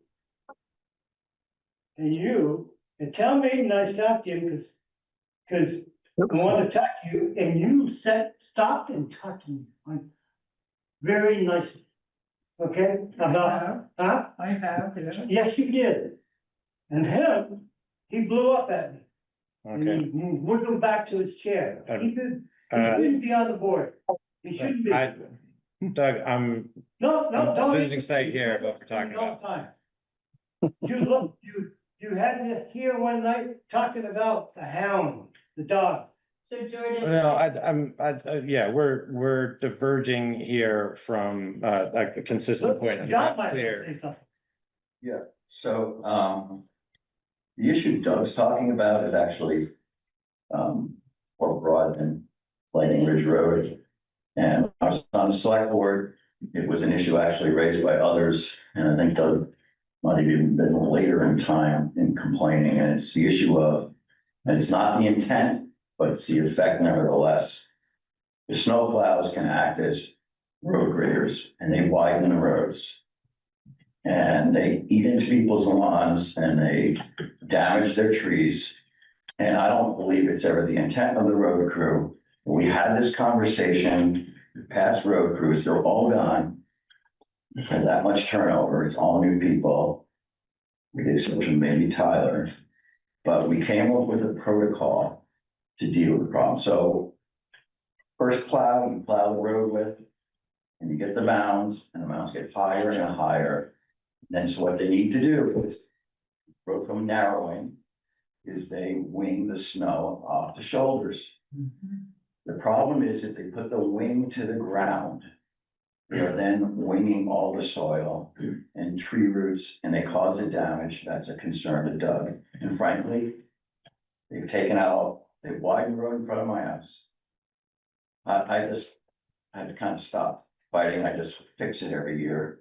Doug's got more damage than he wants to fix, but there's a way we had it corrected. Now we're back to the old way, and the simple thing is you set the wing a foot and a half off the ground. Yes, they have to go slower. Okay, so hold on. I want to be careful that we're not getting into the specifics of what we should or shouldn't do. Well, Wait, John, Yeah, wait, please. There has been turnover. There's been turnover on the select board and practices, that are more anecdotal or people feel like have been discussed over a period of time, get lost with that turnover. I am not personally aware of a protocol or procedure around proper plowing techniques. I'm probably more well-informed than the average person on these. Road standards. I understand that. I understand the road I'm just standards. saying where you can look. Okay, To find it, and I you got it. should be but I want familiar with those I things. am familiar with those I'm here standards. to inform you that we had that conversation and the road crew did it. I got it. And they So- lift the wing and the problem was solved. The complaints disappeared. And in fact, we got positive feedback. Thank you for being responsive. Thank you. It's protecting our trees. It's keeping the cover you need to keep the frost from going in the ground. Right. Provides all those benefits. We're back to the old way, and I don't think it's out of malicious intent. It's just that who's thinking of that unless people are reminded. And again, there's this, the memory gets lost as you were mentioning. You're right. And so what seems most relevant to me, I mean, those of us who manage employees, you need to find a way to effectively communicate that and make sure that that expectation is being regularly set and followed. And at this point, relative to this conversation, That seems like the point of discrepancy here. So, what I think needs to happen is probably some, time to be spent specifically on that issue. You know, the period of public comment is not generally reserved for getting into the weeds on a particular issue, but to raise the concern respectfully so that we can get it on the agenda and dedicate time to it. So the pushback that you're hearing from me right now is not it's not an agenda item. So I want to make sure that it airs, it gets the airtime that it's warranted. And also that we are being organized in how we're getting that information so that it's as comprehensive as it needs to be. So if it's a general practice that's not being represented across the entire road system and it is just a particular route, then that's another problem as well. You know, these are all things that need consideration. I want to just say that, Wait, excuse me, I think I have my you hand up. do, go ahead. If I could, George, just to corroborate what John is saying. Over the past week, I have seen this happen on my road too, on Old West Church Road. Okay. And especially today, I came back from Adamant to a sugar bush I tapped over there. I could see where the wing had gone in and back out and back in. It went into the end of my driveway. And so I understand this time of year is really hard to plow. It's mud underneath their ruts. I'm not saying it's easy, but there seemed to me to be over the weekend and today an attempt to do just what John was describing, to push it back. And I understand the perceived maybe need to do that, but the effect is maple trees along my road, on my property are being damaged, the root systems, the ground rises up and it's just getting carved away. So I just wanted to add, I've seen it also. I'm not sure who plows my road. I think it's John, but I don't know. And Anyway, thank you. and there's one other item, just because Craig reminded me, and I don't want to go too into the weeds, but if you go down the hill into Adamant, and that's a dicey spot, I understand. But there's a ditch that's on the north side, the road runs east-west when you round the corner. And so the ditch keeps filling with soil. Why? Because the bank keeps getting excavated in an effort to manage the ditch. It's been moved back so far now. Now they're excavating and they're pulling out the tree roots. You go back another 2.5 feet and there's a stone wall that runs along the top of that hill. And that's gonna start falling into the road because you're gonna lose the maple trees and then you're gonna lose. So there has been this gradual migration. It's not by intent, but it's what's going on. And I'd encourage you all to go take a look. You can see the white exposed roots where they've been, torn. Is this Martin Road? On, Adamant Road, going down the hill. Probably not all property owners are gonna come and complain, don't even understand everything's going on. But that embankment's been moved back 3 feet since I was on the select board. And it does violate the road standards. There was a lot of public comment on the road standards, and the last thing is, the former select board, the one that I served on, or one of the iterations of the one I served on, made it a requirement that when any staff were newly hired, that one of the protocols was they got a copy of the road standards handed to them, plus the union contract and everything else. And they have an expectation that they read the road standards thoroughly, because that was kind of the map for how they should conduct activities. All right, well, thank you. I'd like to move on. I think we've exhausted well over 15 minutes full of that. About a dog for over an hour one time here, and you let me talk 15 minutes. We're not, the way it is. I'm not comparing this to anything else. Doug, we're moving on. Go ahead. Been a hand on mine. I don't know if we wanna. But I'm telling you right now, he's going to up this week.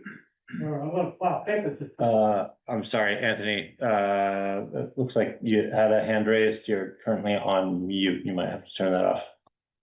Yes, there we go. I'm sorry. Just a quick question. The ash tree mitigation, I guess that was happening for the city or for the town. Just curious to know if there was any movement on that. And then I just wanted to see if there's any possibility. I have one ash tree on my property that's I mean it's pretty much dead. Over the course of last year, it didn't bud at all. The bark is all fallen off. So yeah, basically all the signs of the boring beetle issue. But I think I'd reached out to Kari some point last year too to see if there was just some weird possibility to have it attached to the town mitigation plan for the ash trees. So yeah, just kind of trying to see where that might be right now, and if anything's going to happen in the next little bit of time.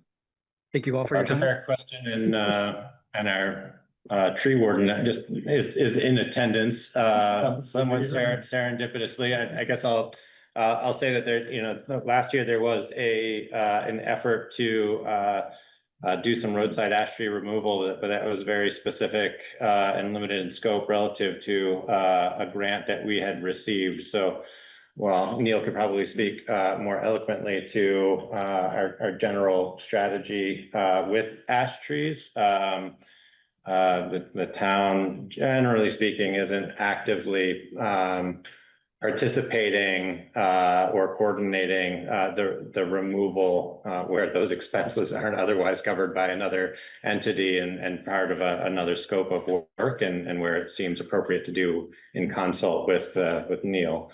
Is that a pretty fair representation about where we stand with ash trees? Yeah, that was kind of a distinct project, it was over on Stretcher Road, and we don't have any other plans right now for, like, we'd like to do more, but, probably need to explore grant opportunities. So I also have one, and since we're on. What are you doing Saturday? Yeah, what's everybody doing? No, so I guess that I noticed that the one that's on that it's in the town right of way. It's also just kind of leaning in the direction of a wetland, and so I might have a picture right here. I don't think that's my house, but It is your house, and it has a fence. Hey, It's on the town right away, and you don't have permission, but I gotta move my bale of hay to protect my hay. okay, Doug, that's not my house, but please. Well, Do you know if WEC is actively removing trees of concern that could interfere with? No. Oh, that's. It doesn't matter. Yeah. I think that they have a general policy of wanting to, but I don't know kind of how that works in practice. And Doug, if you can please. I suspect that that they kind of like take a section of road at a time and treat them, but I'm not sure, and I do know that you can, you know, call individually and ask them, sometimes There's Jordan, I know there's a procedure, because I had some, when Bill Powell still worked for WEC, I would call him. Yeah. They call them danger trees. Yeah. And so he knew who to notify, and they would get their tree company to come out and look at, first the WEC guy would come and look and, yeah, we gotta get this one. And then they would schedule a time. I never wanted them to cut it up, because I wanted to cut it up. Sure. Specific lengths, but call WEC Okay. and just say, hey, I've got a tree that could be a problem. Thank you. in general, like the more WEC has a good incentive to handle the ash trees, and so the ash trees along the road that are interfering with power lines too, like. Yeah. Let's stop. Is that a good synopsis for you, Anthony? Does that kind of answer questions? Oh yeah, absolutely. Yeah. Just a little background on the tree. So it's I mean, even if it's off of the main highway, so I'm at 14 and Back Street. I'm right next to the general store. And the tree, so it's like, I would call it the back corner of the property and kind of right over Back Street. And if it's in a very precarious location, it's almost right up against my neighbor's house. It's right on the edge of the road. And there are some power lines there too. So it's in a, I would definitely call it a tough location for sure for a tree. So whoever, eventually does try to take it down, if I get somebody independently, or if WEX or so Washington Electric, is that who? It could be is? potentially, I think that maybe. Green Mountain Power area though. Oh, okay. Yeah. It may be an appropriate next step, maybe if we can, like, we'll just either ask our road foreman or Neil, whoever has time to come and maybe just look at which one it is. If it's in the town right away. I don't know. We would have to have input on it anyway, but maybe We generally don't proactively take trees down, or we don't deal with have them when they come down. Right. That there are exceptions to that. Do you want to know if, for instance, I know of a certain tree or two or three that are going to come down soon? Yeah, Do you want to know? let me know, yeah. Is that useful? Yeah, I'm not making any promises, but let me know. And Yeah, okay, because I know. Okay. Can't believe they haven't come down. Yeah, well, we could all probably name a few. Yeah. Okay, well, I'd like to move on. Thanks all for digging into those topics. The next item on the agenda is a discussion about the Beaver Dam and beaver activity on Kent Hill Road specifically. So this is an area of road that's immediately adjacent to the area where the French mattress was constructed last year. It is very active beaver area. We've generally tried to take as much of a hands-off approach as possible, working to put in a baffle and minimizing impacts to beaver activity, as we're going through the summer months and into fall when they're preparing for lodging and overwintering. We just have an acute situation at the moment. We've already had Tyler Brown come by and discuss the situation at hand, but Last Tyler, if you want October, to- right? Yes. Yeah. Last October, he didn't just come. Just to be Right, clear. right. Okay. So let me just All right, go ahead. say, that this has been an ongoing challenge on the site, as you know. And we had the baffle installed in 2024, and Tyler Brown extended it in October of 25. And, in my judgment, it's just the baffle is inadequate for the current conditions, dealing with a lot of waters. And so the water level has risen higher than what I've seen in the past. And as Craig pointed out to me, you can use the culvert as a gauge, and it's over the top of the culvert. So, and there's a photo in there if you haven't seen it yourself.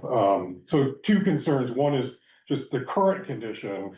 It may be undermining the road and culvert, and I'm not an expert, that's a concern. And then, if we were to have significant weather events, it could be an elevated risk as well. So I contacted Tyler. He had pointed out that there are downstream dams. We're talking about a series of dams now. And he did not have any additional recommendations at this time. He did suggest I speak with the state river engineer, Jared Ford. And he got back to me today. He just said that if the town can access the dams from the road using equipment, that there are no permits are needed. And they request advance notice, and they limit any lowering of bodies of water to no more than 1 foot per day. So that was his perspective on it. And then, so what I'm proposing is that we authorize the road crew to mechanically lower the dams in a few locations so that we can bring it down at least a couple of feet. And I fully expect that the beavers will rebuild in due time, but this would just be It's like an acute situation at this point. right. Right. And this is just be to lower the water level, because we're still in spring breakup, right? We just got a big snowstorm, we got rain coming. And then hopefully the baffle will become effective again, with time. And, I was just gonna say, for some context, during the flood in 23, I was, in addition to monitoring the dam, I was checking water levels downstream regularly. And I went by and looked at it and saw your picture as well, and it is at least as high as it ever got during that flood. I've actually You might seen it wanna- higher than I saw it today. It's been this high before. Yes, but And- not a lot. And the road just had more than $200,000 of work done to it. Right. So one of my questions is, why do you think the road is at risk now? After it's been so beefed up, it's so much better than it's ever been. And if the high water that occurred 2 years ago and not so much last year didn't do anything to the road, why are you afraid that something will happen now? It's a fair question. So everyone's aware of where the work happened. The French mattress went to just short of where the culvert is. And so I think my main concern is really around the culvert. And it's an older, I don't know what we call it, a box culvert. We haven't had an evaluation done of it, but I don't perceive it to be the greatest structure. That's really my concern is around the culvert. I'd like to recommend also that he installs a second 8-inch baffle. It seems to me like it wasn't getting rid of as much water was coming through the culvert as it should have. Yeah. and the baffle was extended as. It was as extended, reminded but us. there are 2 dams below the extension, so Yeah. we may need, I assume we're gonna need additional baffles, just. Just to keep a flow of Yeah. inches going. And in terms of the, I mean, you're not talking about removal. I'm not hearing the word removal. No, I'm just hearing the lowering. word just lowering. And that, I think also making sure that there's no disruption of the baffle, I think would be also a concern. Just. Yeah, no, it's in our interest to keep the baffle working. Right. That's the long-term solution. Yeah, The 3 solutions that we have, they're all imperfect, to yes, say the least. yes. I guess the other concern that I've got is I guess the ability to do kind of a controlled release or deconstruction, even if we're talking about bringing it down 1 foot or 2 feet, and what the risks are of having kind of a series of failures or dewaterings as a result of that activity. And I guess there's only so much we can do to kind of limit that risk. It's also a risk to those adjacent property owners with the dams being upstream from them. And we've heard from a couple of them who have expressed concern about that. So I'm assuming we have kind of a list of adjoining property owners who could potentially be impacted, that we might want to alert to that activity before anything is. The technique that the crew uses to lower the dam is another thing I'm not an expert in, but I did speak with Tyler about it. He's done it before. And he said it's a very slow, sort of painstaking process. It takes hours to lower a foot. A couple inches. Yeah, and just waiting and seeing what happens. Since we're dealing with 4 dams, I'm not sure what the approach would be. There must be a logical way to do that, to approach that would be of lower risk than Can they all be reached from the road? Yeah, they're all. sections of them. They're all up to the Extends road. way in to the wetlands, but. But we're talking about lowering in 1 part Right. of each dam, I think. Well, I think that's to be determined. That's different from what I understood. What you just said, I wasn't raising my hand about that, but now you're saying you want to take material out of each dam in succession? If that's needed to lower the water level. Does that follow the best management practices from the state of Vermont Fish and Wildlife Department that I sent you 2 years ago? Have you looked at those recently? Not reasonable. I mean, nothing should happen until you look at them. This is a knee-jerk reaction to a time of year and situation that could easily have been foreseen. I mean, what did you think would happen? Hold on, that's inappropriate. No, it's not. It is inappropriate, Craig. Don't yell at me. I can. You don't have the floor. It is my responsibility to keep order and decorum. And you making judgment calls on somebody's character is inappropriate and out of order. What did you think was gonna happen? It's an honest question. What? It is. There's so much snow. Where's it gonna go? Of course, the water side is my point. Don't shout at me like And that. how do you get ahead of a situation where water continues to build and continues to build? To figure it out, but you need to. And what are our options available to us? You need to follow the best management practices. And Of installing baffles, minimizing trapping? Excuse me, are you gonna let me finish my response to your previous question? Please. May I? Thank you. Tyler Brown, who is the state beaver specialist, when we were talking about all these options 8 years ago. So here we are again, 8 years later, discussing the same thing. Yes, there are more dams now. The beavers like it there. For a while, a couple of years, they were gone. But if you take material out of a dam, the beavers respond to the sound of running water. And when Alfie was doing this, when I first became interested, I saw the town excavator parked on the side of the road by the wet driveway. And looked into it and found out about Tyler Brown. And called him and said, can you come look at this? Big meeting, the whole select board, John was there, Denise, lots of neighbors, and he said, I can put in a baffle, they work well, they don't always work well. But if you need to remove material, you need to do it by hand. And it's a painstaking process. And I volunteered to help do that. I went down with a potato fork. You have to do it really slowly. There are 2 homes directly downstream. My fear with an excavator, and if Tyler's good at it, that's great, but there's a danger there of letting way too much water go out.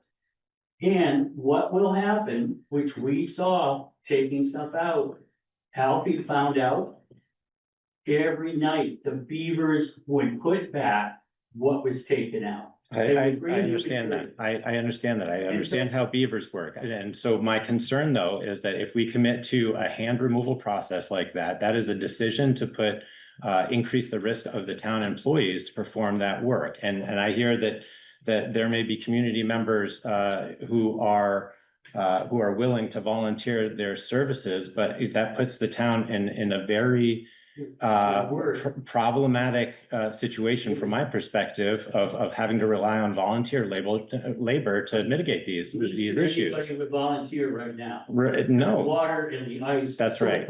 And so we are faced with an acute need to respond to a concern of the road crew relative to infrastructure and relative to our current practice, which frankly, I would appreciate a little bit of credit. Anytime that we've now had a conversation around this, we dedicate time in a meeting to have a conversation about what to do, what not to do, what the risks are, and the considerations to take into account. There's no backhand decision being made or a decision that's obscured. We're actively communicating about these every time that it comes up. You are now. You didn't at one time. I've only been here for a period of time. John Stafford arranged for trapping the beavers out of season one year, and so that's also on my mind. I hear you. The agenda. Kari sent me the email, and I'm so appreciated. I responded to him, said thank you very much. I plan to attend. It's hard for me, Jordan, when I'm trying to. I've got no notes here that I wrote this morning, and I often cannot finish a thought because you jump in. You control the meeting. You shut. You're controlling the meeting right now, Right now I am. Yes, you're listening. and that is inappropriate. It's my responsibility to keep order in the meeting. I'm responding to your questions and concerns. It's a back and forth. That's what a conversation is. And So, and I just said, I appreciate the information being forwarded to me. I then called Neil, or he called me. We talked about it. He has concerns also. He's the chair of the Conservation Commission now. There was a policy being worked on in 2011 that never got finished. Yeah, I mean, it's been a concern for years and years, and it will go on for years and years. Corey, you told me the first time around, 5 years Okay. ago, or whenever you started, oh my God, I never knew I was gonna have to deal with beavers. I don't know anything about them. And I gather you've learned a lot in the last few years. So, it's, I understand it's a concern, and I have always said it may be that we need to take some other steps. But I've seen the water higher than it is now, and there's more melt coming. I understand the town's concern is with the infrastructure. But it's always the first step is, oh, we gotta take the dam out. We gotta lower the dam. That's not fair. The first step is the conversation. Information gathering and a Yeah, conversation. But that's what he's proposing. There's already a baffle installed that has been extended, and the Yeah. baffle is not currently keeping up with Yeah, I understand. with keeping the situation under reasonable control. So I'm at a little bit of a loss here as to how much more gradual or reasonable an approach can be taken if we're supposed to equally try to foresee avoiding these situations, but also not take any particular action. So I think it's premature without even consulting the best management practices. You consulted the river guy, that's good. I have grave concerns about an excavator taking material out and doing it slowly enough. I mean, now I hear that you talked to him. And so that's good, but I'm nervous about too much happening too fast. The two homes directly downstream are a huge risk. There's a lot of water. that's point well taken. And you made it too. I heard that. Anyway. There's a decision to be considered here. I'd like to turn back to the select board here. There's a request to approve the careful dewatering of the beaver dam adjacent to Kent Hill Road. I think we've exhausted the specific concerns and the inputs at this point. I am also hearing that there's concern about not responding to this. And I'm hearing that Kari and the road crew would like a decision on this particular matter. So Kari, unless you feel like this can wait another 3 weeks, I would recommend against that, but I'd like to answer your questions, or if you haven't really deliberated, Right. That's right. Right. Let me tell you how to handle beaver. No, we're not, this is, with the board is taking time to deliberate, on the matter at hand here, Doug. And so please I respect the got fact beaver problems right there. we're not getting into those, problems. We're talking about this very specific situation. So select board members, are there other concerns or questions that Kari can, answer or address or speak to relative to these circumstances?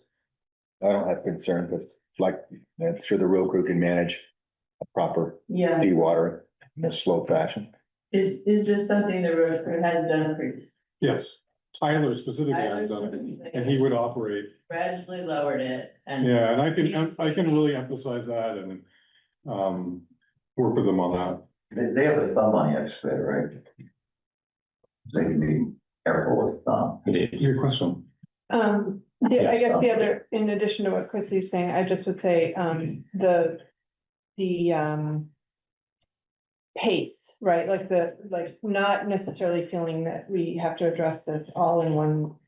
Yeah. And you were saying 1 to 2 feet and maybe, really just sort of, given the concerns that have been expressed, which are valid, that, it's just have it, basically, have the effort that you're. Extreme gonna- caution. Yes, The brothers in Sawmill would appreciate a slow release. yes, I mean, everyone, downstream would, but, it's clearly, I support, the effort because I've taken a careful look at the whole situation. It looks like it could get worse soon.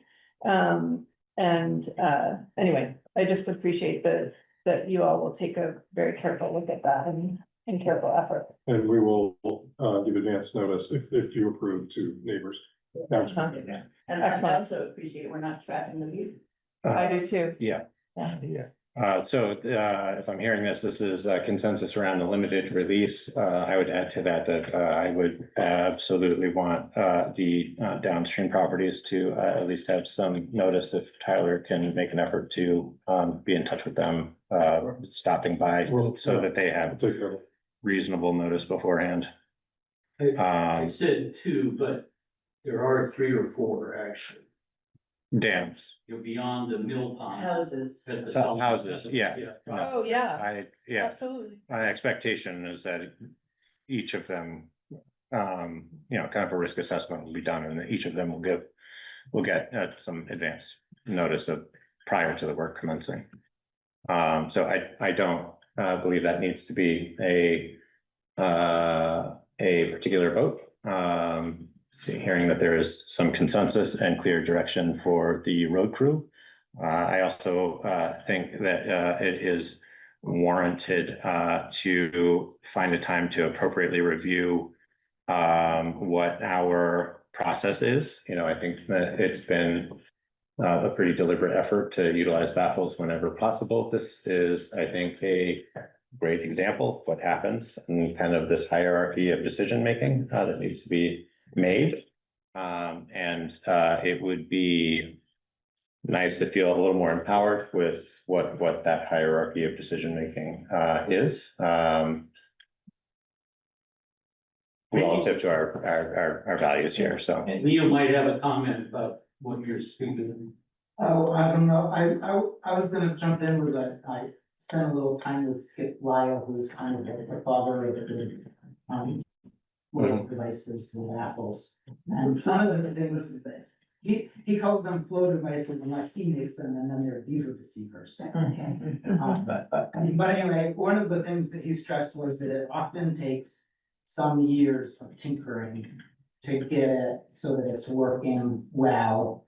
Things like playing with the size of the pipe, extending it, but then, a lot of times you get to a place where you have something that's working and you don't have to worry about it as much. So just wanna I really think that's the smart economical way to deal with it and but we can't give up on it prematurely, we're sitting there. Right. Yeah, I On that think point. we absolutely are sticking with that, yeah. And we should remember to revisit it. Mhm. And once the snow is gone and the waters get back to a Yeah. normal level, to sort of look at other baffle options or second baffles or bigger baffles to Or just being. take into account spring high level. Right. Yeah, I will be sure to get Tyler Brown. Put Or on his calendar. I would say, giving a road crew an opportunity or a road crew member, an opportunity to become an expert, maybe there's an opportunity to have an informal training on all the nuances of baffle work and construction. Part of installing this particular baffle was that, we would own it and then we would learn from it and deploy similar devices in other areas that are problematic. So it seems pretty natural to look for opportunities to train and support the training around the use of the baffles, construction, modification, extending, all that kind of stuff. This is one area, but there are a number of them. So Maybe the Conservation Commission can revamp or get back to the beaver policy discussion, which I thought was on an agenda last summer, but it didn't happen. But there's a lot of work that's been done already. It needs to be updated now, for 2011. But there's a lot of this that you guys are talking about that could be worked into an overall policy that will go beyond your tenure as select board member. I hear that, Craig. I do. That's on our agenda for the next meeting. I don't remember that if I was a part of that, so it's kind of, we're just gonna try to get our heads around what's there. Did you get that I sent to you? Yes. Yeah. So I'd like to leave it at that. I think we've covered the action that needs to be taken on that. I'm really encouraged. Thank you, Neil, to hear that there's some airtime going to be afforded to the Conservation Commission, and let us know when it makes sense to maybe circle back and get it on the agenda here for consideration or feedback. Just ask real quick. Yes. If we have recommendations around that, can we kind of bring that to the ordinance? Or is That's a it? good question. That seems like a very a policy that's very specific in nature, I would say. So the ordinance advisory committee generally gets the direction of assignments from the select board. I think it makes sense if you're soliciting input and kind of crafting and outlining a policy recommendation like that. Probably the approach should come right to the select board, and if it needs further workshopping or kind of community engagement, then maybe you'd kick it down to the ordinance advisory committee. But this seems like a policy of pretty specific scope, and one that's pretty relevant to your scope of work. So Okay. yeah, that'd be great. Thank you. So moving on to next agenda item is the delinquent tax payment plan. So Happy to bring that up, You and can take Sandra's that, please. here as Yeah. delinquent tax collector. We as a So board, I described the issue in the memo. I'm happy to go over any part of that. The Mays have now verbally agreed, or by email have agreed in principle to the proposal that Sandra sent them. That would have the delinquent taxes repaid in 18 months. Okay. And since that's a longer time period than Sandra usually reaches agreement on, we're asking for select board approval on that. That was one of the attorney's recommendations. If you did approve it, then Sandra would draft a written agreement. And that's would be based on the attorney's template that they provided. And then the Mays and Sandra would sign that. And yeah, so I'll stop there. Sandra, do you have anything to add to that introduction? No, they were not difficult to work with. I think they are motivated to get Hey, these taxes paid. Yeah, I need you to find a way to either communicate what you need to communicate outside of the room, but not be a disruption to the rest of the business, please. Go ahead, Sandra. Thank you. Sorry about that. I think the negotiations went well. They're motivated to pay these taxes. They made a proposal that would have stretched the payment plan to 26 months. That felt unreasonably long. And so I worked the numbers and made the proposal that Kari outlined to you, and they agreed to it. And I think they're going to make every effort to do that payment plan. Great. And I would hope the board would look on it favorably. So just to confirm, the email, we have a copy of the email that you sent to them, so reiterating the arrangement, and they subsequently agreed to that. Yes, they responded. So we have the details of the plan, and I agree, it seems quite reasonable. does this include delinquency fees and that type of stuff in it, Yes. or are we, it Yes. is, that's all in there? And interest and commission is what the Okay, attorney refers to the penalty as commission, but Yeah, that's all in. I thought it was Is reasonable. there, sorry, So there would be some additional interest accrued over the 18-month period. Okay. And that's why the last payment is, we don't quite. To be determined, yeah. is there any undue burden on Sandra or the staff for sort of tracking all this, or does it feel like totally manageable? No, Sandra, you want to respond? I think I heard your full question. They will come in all likelihood and hopefully drop a check. Kari, do we want to, they would wish to be able to deliver cash to the office. It is the office policy not to accept cash. So I did commit to them that I would raise that to Kari and to the select board. I have no real reason. I can't really advocate that this is some special case. It's just their special wish. And so whatever the select board feels is best for the safety of the office and to set a precedent, I will take back to them. Yeah, the issue of cash. Want to I pay in strongly cash. Yeah, that's right. It's just, we're too rural and too small to Yeah. be handling that amount of cash. No, agreed. They can go to bank, get a bank check. Yes. Yeah. Absolutely. I worked Great, in the well- office for years and I was a big proponent of not accepting cash. Right. But Yeah. I did commit to them that I would raise the issue to the board and let the board weigh it and determine what would be best. So we have a copy of the delinquent tax payment plan. This would, I'm assuming would be a motion to accept this plan as outlined by Sandra and Kari, which has been accepted by the taxpayers. Does anybody else have any further questions about those terms? Guess we need to weigh in on whether or not the cash payment option is viable. It sounds like there's reasonable consensus around that being inappropriate and avoided. So that would certainly be Maintain the the policy. will of the board would be to maintain that consistency with that policy and but otherwise, can I get a motion to approve this payment plan as outlined? So moved. Second.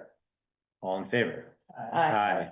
And thank you so much, Gary and Sandra, for spending so much time working with folks and staying so committed to finding resolution for these things that I know you've certainly represented a commitment to that, Sandra, and I think that really makes such a difference in the community for folks who need that support. So thank you. Thanks. I think we can move forward with them. I hope so anyway. Yeah. Appreciate it. Well, keep us posted as if things change and let us know how we can best support the efforts. Okay, thank you. Thanks. Thanks, Sandra. Thank you, Kari.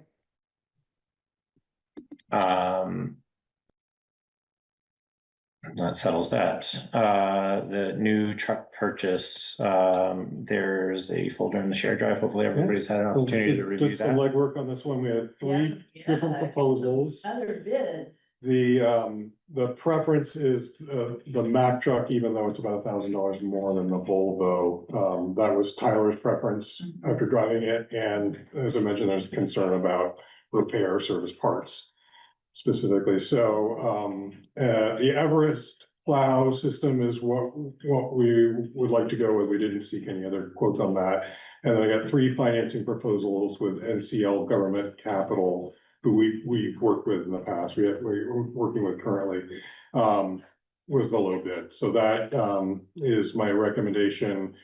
And then just to note that the Transeastern is the dealer, a vendor for Mac. They've provided an estimate. They don't do quotes, they do estimates for trade-in value. But it sounds like they have a pretty good track record. The trade-in value that they estimated was $70,000 for the 2017 Western Star, which is the one that kind of coming out of rotation. Coming out of rotation, Getting traded in. getting traded in. Yeah.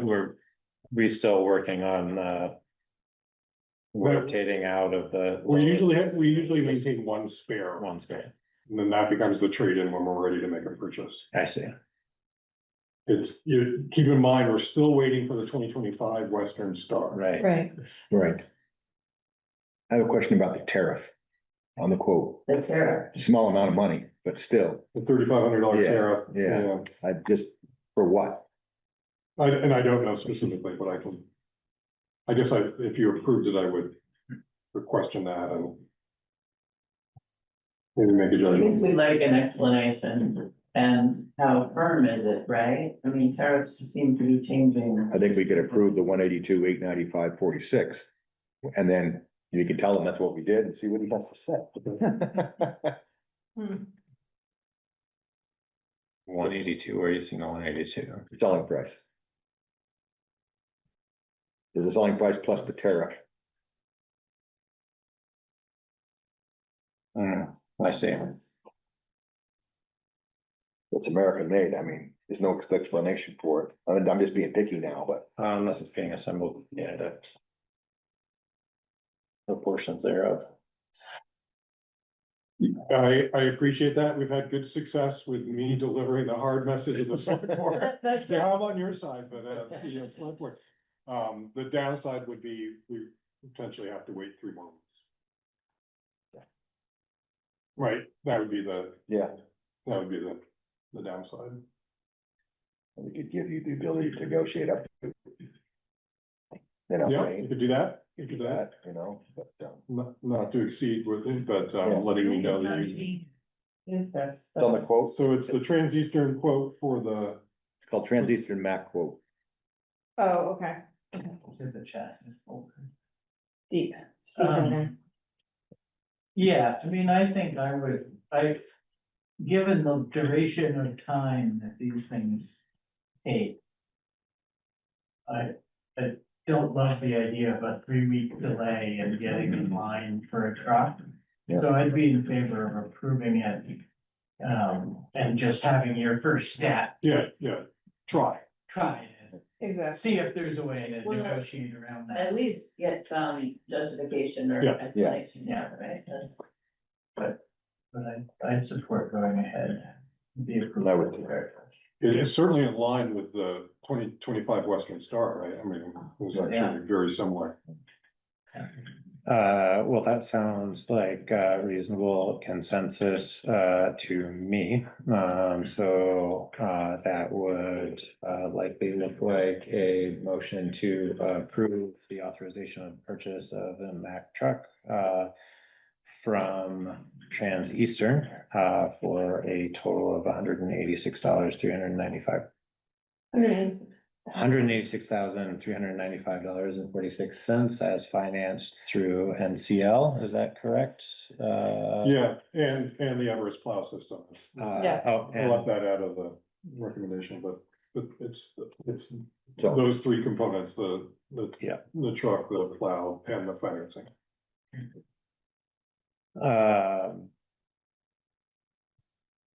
Anybody want to make that motion? I will make that motion. I'll second. All in favor? Aye. Thank you, Kari. Thanks, and thanks for taking the time to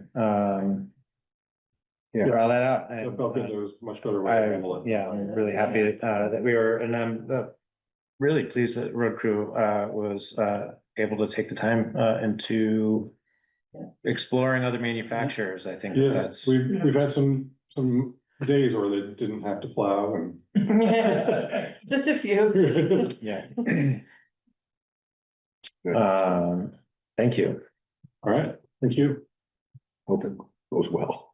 So the next item on the agenda is the select board rules and procedures, which we I had some changes, recommended changes, I didn't do a great job getting them to you with a whole lot extra, notice, but I did post them to the shared drive and circulate kind of a summary of those changes. Did it in fine, so hopefully that was easier to, compare, but also I think makes them look more substantial than I think that they really are.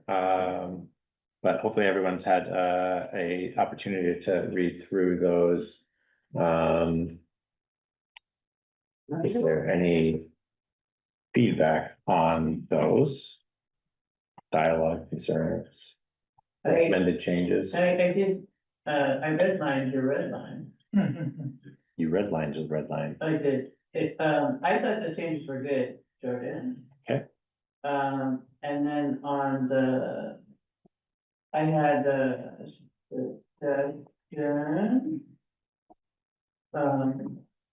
on page, the next to last page. Mhm.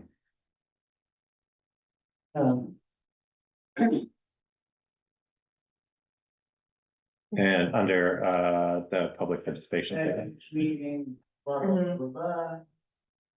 Did it come? Mhm. Through? Okay.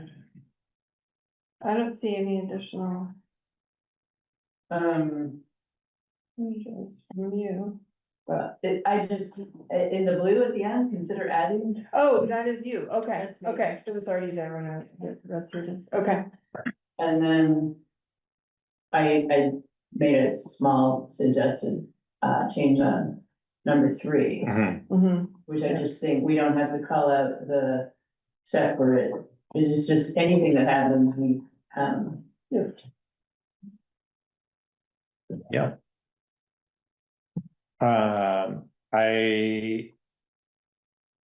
I don't have particular objection, to that. I was trying to avoid getting too specific, about, timeframes for, section 2 and just leaving it at. I know, but the agenda will hyperbole have to use. state a period of time, correct?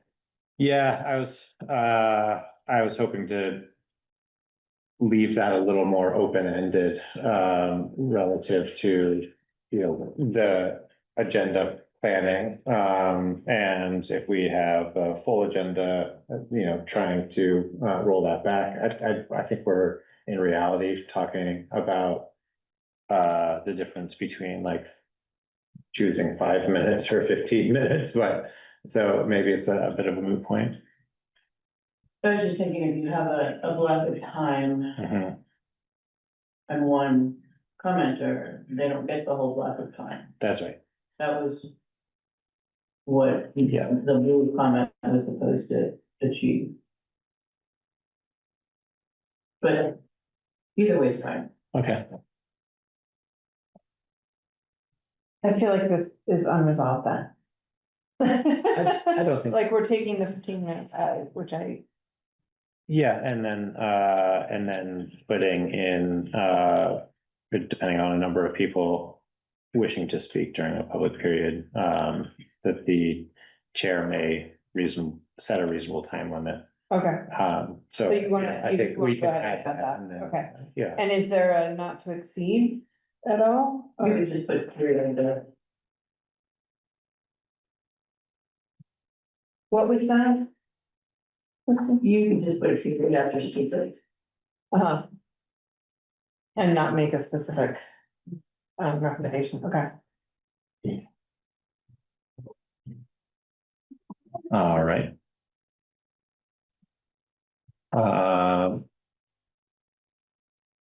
Well, I'm comfortable making those adjustments. I don't think we need to adopt them tonight, so I can, if are there any other comments on any of the other changes? Or kind of questions behind the intent there? That was pretty good. Like the big one was like, I think just a merging of the segment and the organization. I found those kind of redundant in the language, clunky, and I think their intent of those two sections were pretty similar, so I tried to merge them, and hopefully that came across kind of clearly. Yeah. About setting point. persons off of the select board for various activities. All right. One other minor question or point. Mhm. Under meetings. 5C, which I think is on page 4. Where board vote is required, a motion should Oh, be sure. entered and seconded.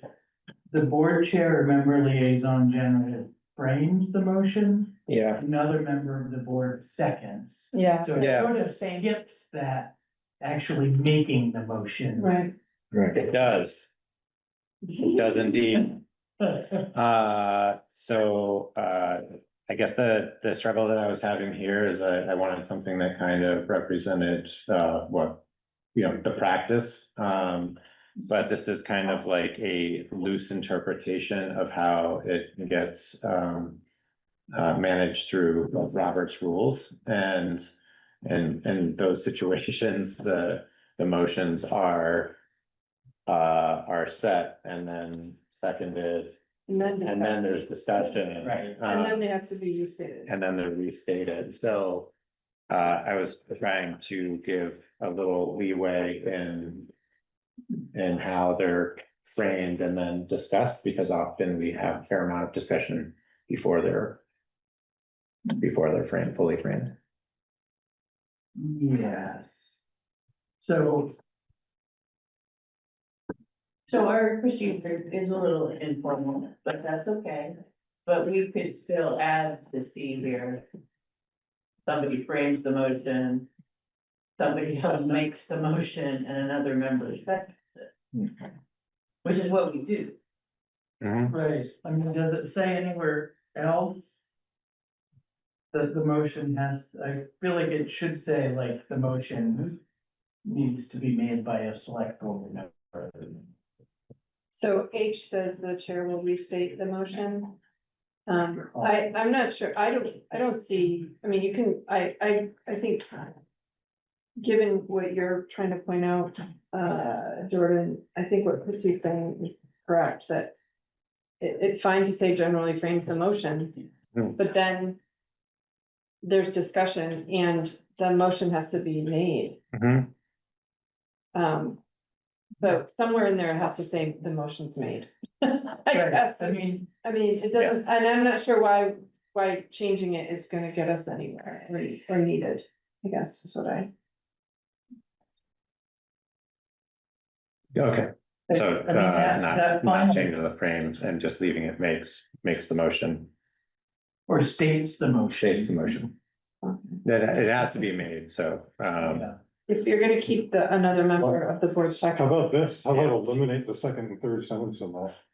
Yeah, Well, no, Yeah. I don't understand what it's really. there you go, Agreed. that's what I like, Good I like call. that, that's cleaner. The motion should be rendered and seconded prior to discussion. Yep, There you go, Well, I cause think- then the statement at the end, H, restates the motion and calls for the vote. okay, yeah, I like that. great, thanks, Kari. Good job. Any other input on any of the other changes, otherwise I'll make a clean one. Thanks, Jamie, for bringing that up. The rest of it was just trying to make things more Yeah. appropriately gender neutral and clean things up, so. Yep. Just kind of continuous improvement. Great, so we'll clean that up and then we'll put it on the agenda for next time for adoption of the clean version. Thanks, everyone. Thank you, Jordan. Next up, we have the administrative business. So we have the minutes from the March 9th board meeting that were posted to the shared drive as prepared by Meadow. Meadow, thank you very much. Liking the format and the context. Nice. Yeah. Level of detail. I mean, it's still probably more than necessary, but like. Well, But I think it's, on that. but that's just my sense, I'm willing to. I Hear from only, the rest. I only say that just because, I only thought that, just in terms of your time, it doesn't really have, like, it's fine. But, the level of detail, like how much time it takes you to actually do that level of detail is my question. Is it too much time? I mean, it's more time than no time. Yeah, It usually, what I've been doing the past couple of meetings is basically I'm just like typing a raw yeah, edit of what everybody is saying.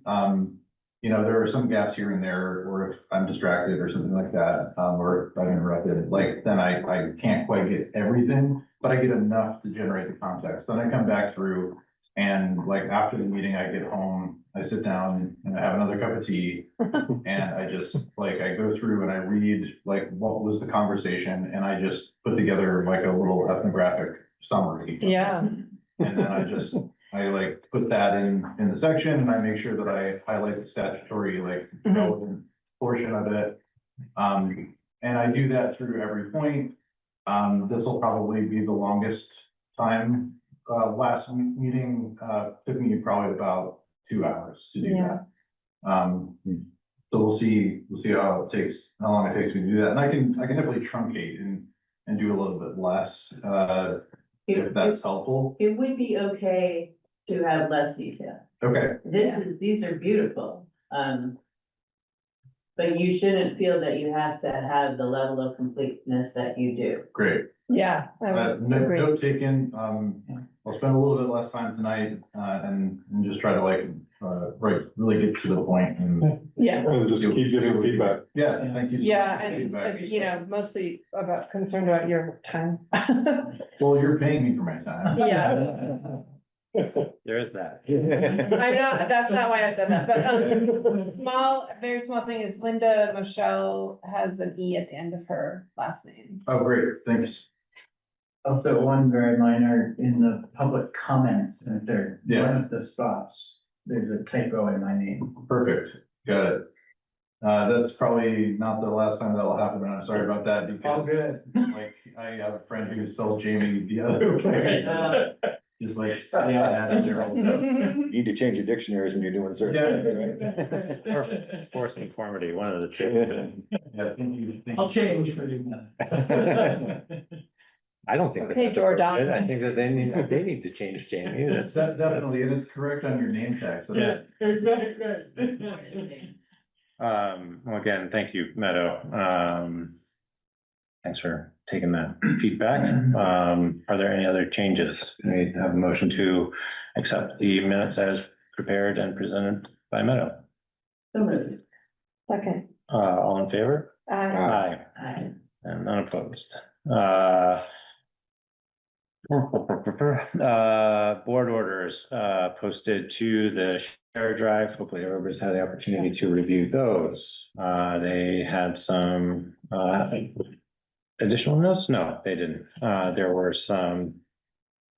Thank you, Kari, for preparing the adjustments. I think that that's working out pretty well, like in addition to the board orders, there are your notes on ledger adjustments, which I. Is journal entries, yeah. And journal entries, that I think is really helpful to have in there. Okay, good. Yeah, that's best practice, internal control. Hold on, John, are there any other questions about the board orders? No.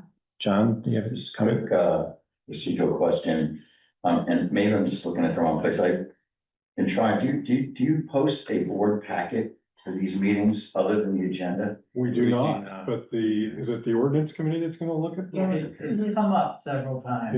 Yeah. I mean, I think actually there's an obligation to do that, those are public records, but, by way of, example, if you go to this Central Vermont Regional Planning Commission.org website, and you go to, say, committees and boards, click on that, and you'll see they give you two options, like, so if there's the monthly Board of Commissioners meeting, you have the option, you can click on agenda and just look at the simple agenda, and then it will say packet, and it has the agenda as the first document, and then it has all the related documents, the documents that are related to the agenda. And so the interested public can be informed, and they can be more concise rather than wasting your time by asking, okay, what are you working on?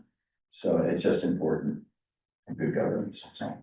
Yeah. Thanks for I that don't think feedback. people disagree. It's just a matter of how much detail one want to include or not. but- Well, whatever you send out to the select board, if you just put it on calendar. I don't think that that's entirely always appropriate. And, you know, there are sometimes personnel things that need to be. No, other.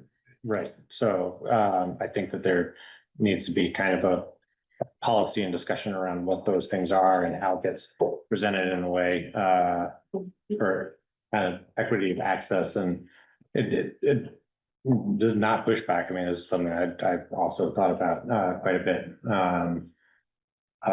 Is it before the ordinance committee now, or? Well, we're trying to wrap up the curb cut discussion, I think. Well, yeah, and so that's next on the list for the ordinance advisory committee. But it could also be just something that somebody's feeling particularly passionate about it and has some ideas about how we might be able to go about that. I mean, that's something that we could probably take up as our on our own. It doesn't need to be an ordinance. No, I mean, it's not necessarily an ordinance. It could be a policy, or it could be a description that is adopted within our rules and procedures. Why don't I bring a recommendation? Yeah, I'll just look at some different websites. and Yeah. Bring a recommendation. Yeah. Yeah. But it seems appropriate. I think it would, if it were sufficiently succinct, it could be adopted in the rules and procedures, and that's a perfect place for it to live. Yeah, of course. So, not hearing any other, need for discussion on the board orders, can I get a motion to accept the board orders and sign them? So moved. That can be good. All in favor? Aye. Thank you. So the next item is, the certification of compliance, approving and signing the certification of compliance for the, town road and bridge standards from the state. This is, we discussed last time. We now need to approve and sign it. Has everybody had the opportunity to review that? Again, this is a certification of compliance with the AOT obligations. I get a motion to approve and sign. All in favor? Aye. Thank you. Next is approving and signing of the annual financial plan for town highways. Was everybody able to review that? Kari, is there any other kind of context around This this? is really basic form. It's basically just asking us what our budget is for the next year. And they want to ensure that we're meeting their minimum requirements for investing in maintaining roads. And it gets submitted to the, Is it part of a packet that we're providing to the AOT okay, at this time of year so that then they can consider our grant applications? thank you.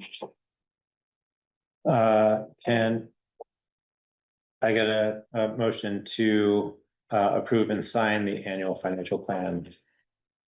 This is just from the budget. Yeah, it's a restating of the budget. They ask you to break it down in the highway department budget in winter and not winter. Okay. So moved. Second. All in favor? Aye.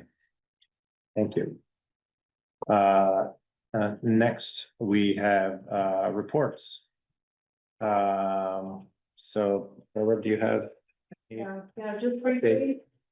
For the Friends of House Town Hall, I have given Kari the fully executed management agreement. And everyone's very appreciative, and I have reminded folks that work needs to begin on the comparison of documents, and they are actually taking on the fee structure first. They very appreciative of Tegan and just the work on the calendar and the also adjacent work on the website and opportunity. There is an opportunity to use photos that were prepared for the separate website that Cliff was working on that's now been mothballed essentially. so they've gotten approval to share those with the town. They're quite, some of them are great. So it's just nice photos to use for our use. Barbara, Mhm. are we thinking, or is everyone thinking of putting a separate chunk? We have a separate chunk on the town hall. And putting more about the Friends. Website, information on yes, our town. instead of having a separate site, Yeah. we're consolidating. Particularly now because there's not enough. You know, there might be a point where that is to get revisited, but not now. They're establishing a program committee and a tech committee. To try to build, both understanding and additional people to be brought into the fold and increase the, activity around new programming. Nancy, they're discussing, what work can and should be done in advance of, the memorial for Scott. Which I believe is down here. But I don't have clarity and I don't know if, Tegan's not on anymore, but, that was I'll send a follow-up email on that. Yeah, I'm not exactly sure. The assumption is that it's primarily down here, but anyway, there's some touch-up things to make things look better upstairs that they're gonna try to do in advance of that. And there's some discussion, there's also some discussion, which I think the select board would appreciate around, revisiting the original vision for the cultural, space upstairs and, just the language that was used. There's a letter from the select board, to the Friends that, would have outlined that and just, try to build some, articulate more what needs to happen, what are the steps to get to the sort of goal. In terms of, such that they could organize around fundraising steps that need to happen. Here's a chunk of, X amount needs to be used to refurbish, I don't know what, but, they have the application that they did for the energy efficiency grant that was not, successful. So they have that information, but they haven't sort of rounded it out to sort of what are all the visions, and then a process of engagement, obviously with the select board as well as, townspeople. So that, and anyone interested can also, have an opportunity to weigh in. So I think all in all, people are feeling quite good about it. I have been continuing to stress the need to, build additional board membership, which they're talking about and working on. And I'm very appreciative of the insurance, piece. And I did get follow-up from Kari, and it's even less than we originally thought, so that's great. So, all good on that front. So if there's any issues, please let me know. Meeting regularly, just feels like a higher functioning situation at this point. Thank you, Barbara. Yeah. Ordinance Advisory Committee. So as I kind of alluded to, previously, right now, the primary focus is, curb cut ordinance, update and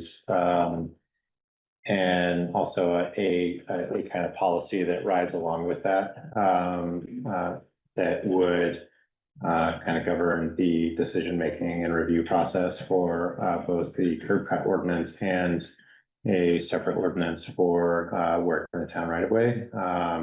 So originally there's a kind of concept of like having those two ordinances together, but I think for like kind of transparency and clarity, it made a lot of sense to keep those separate, and that was the consensus among the committee members. And we kind of solicited continued input on the curb cut ordinance, so that I think is now feeling pretty well defined. The policy has good continuity. The last step is continuing to refine and make updates to the work in the town right of way, bit, which I would anticipate is gonna need at least one more meeting, to get to the point where I think we feel like we've got solid drafts of everything. And then there's a question of, sending it to, town attorney for some kind of preliminary review of all of those documents in together, because they're all kind of interrelated to each other. And then kicking it up to the select board for review and feedback. So that seems like that makes sense. That's kind of where we're at right now on that scope of work.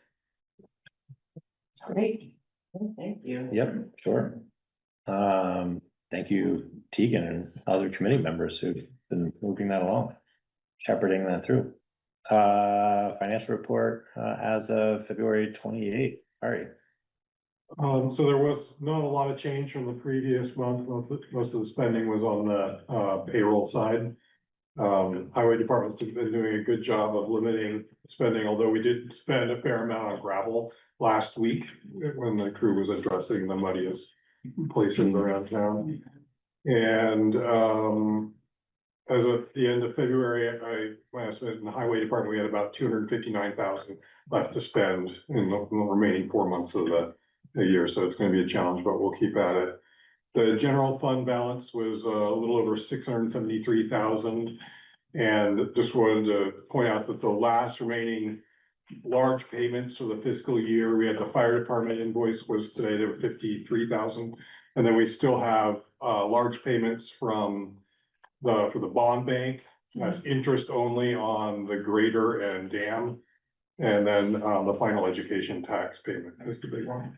But other than that, it's just normal payables. So, questions?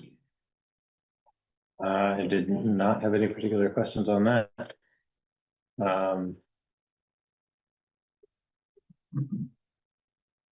I'll table that for now. Was there an update from Tegan with anything from town clerk or? Not that I'm assistant aware of. town clerk? We're just getting ready to come up to the deadline of dog registrations.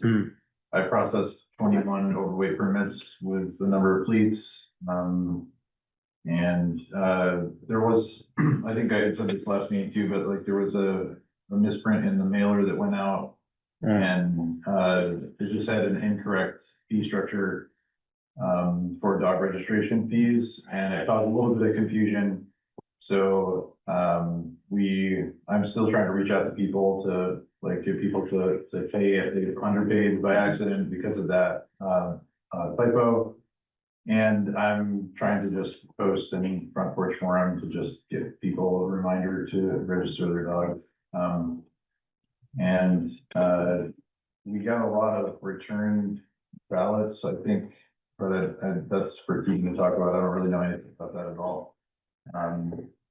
Just for people who were registered, but like are no longer at that address. So those ballots came back and they were logged, so they didn't go missing.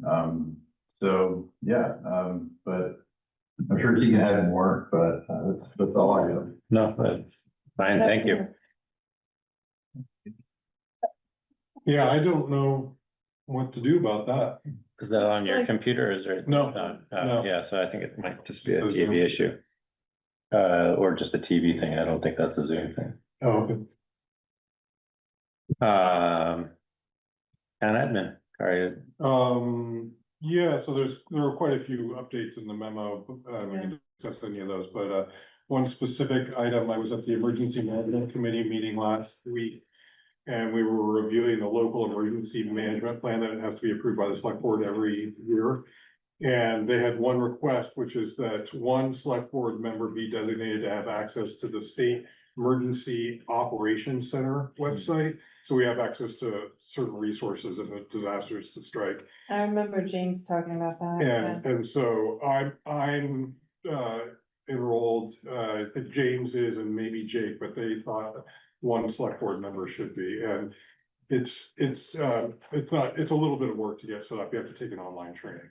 It just takes a few minutes, but it's it's probably good backup, you know, one good idea. Does that have to be the chair? I live the closest here. but- Okay, Bill's on. Nice, Bill, thank you. Yeah, you owe me. You'll get me the information on that. Yeah, I will. Great. I did have, some information in there about, the fire department. We have a meeting coming up. Oh, Completely just turn it off. what heck? I think that's just the TV. Are you still seeing Zoom on your computer? Yeah, I am actually. It's still active. Yeah, The TV just turned on. that was the TV just restarting. Yeah. Anyway, my thought for the meeting on the 9th was to start talking about comparative data, the rates that we pay for ambulance and fire relative to other towns. I think that's a good idea. Always good to bring it up. Yeah. What do the other towns want and appreciate this conversation? Do you? So East Montpelier is the only other town that would be part of this meeting. Yeah. It's the two select boards and the fire department, you know, it could be sensitive, but strikes me as something that it needs to be reviewed from time to time. From John's perspective. Did you have a comment, Christie? Well, my question is, has there been a discussion about how these rates are set? So a bit, and one of the nagging issues is that Marshfield and Plainfield were invited into fee for service. Right. And currently pay well below what we, and everyone knows about that, and the fire department has said repeatedly that it's their intention to bring them up. And I think that we have seen progress. But the numbers that I'm sharing with you is there's much more progress to be made. And it seems like maybe a good time to broaden out the conversation from even those towns. Right. Right. Again, I want to be sensitive because, you know, Well, it's an important relationship. it's my understanding that they committed to bringing those up, and I think it'd be, and it also says that we're privy to that information in our local now. So, you know, I think that it'd be certainly well within our right to just ask about like what the timeline is, what they think is a reasonable timeline for, you know, bringing those up. So that they are closer to equitable. Yeah, I guess in some ways, I'm more interested in the topic of what other towns beyond those that receive services from East Montpelier. Like, you know, we've never really explored that. Yeah. John. Yeah, and I was gonna raise that concern. I didn't know if that was still an ongoing conversation. When we found one of the former iterations of the select board found out, we were told, well, it's extra revenue. But the concern I know that I had was, yeah, I guess that's more money in the pot, but then that's more resources that could be in the wrong place when the owners, residents put out a call. And then they're on another thing, and we gotta get an ambulance from Montpelier, so we don't get the response time that we're paying for. So at least they should pay an equivalent amount, however it's allocated per capita or whatever. But there's only so far and wide you wanna go with the existing resources, because there's then becomes trade-offs, and yeah, you're saving money, but this is also about saving lives, so. Thanks, Sean. But this is just a normal business meeting, so generally this one's just kind of a call for any other select board members that might be available or want to attend that. Leave. April 9th is what? It's a day. It's always in a April. Thursday. The Thursday. Oh, is it a Thursday?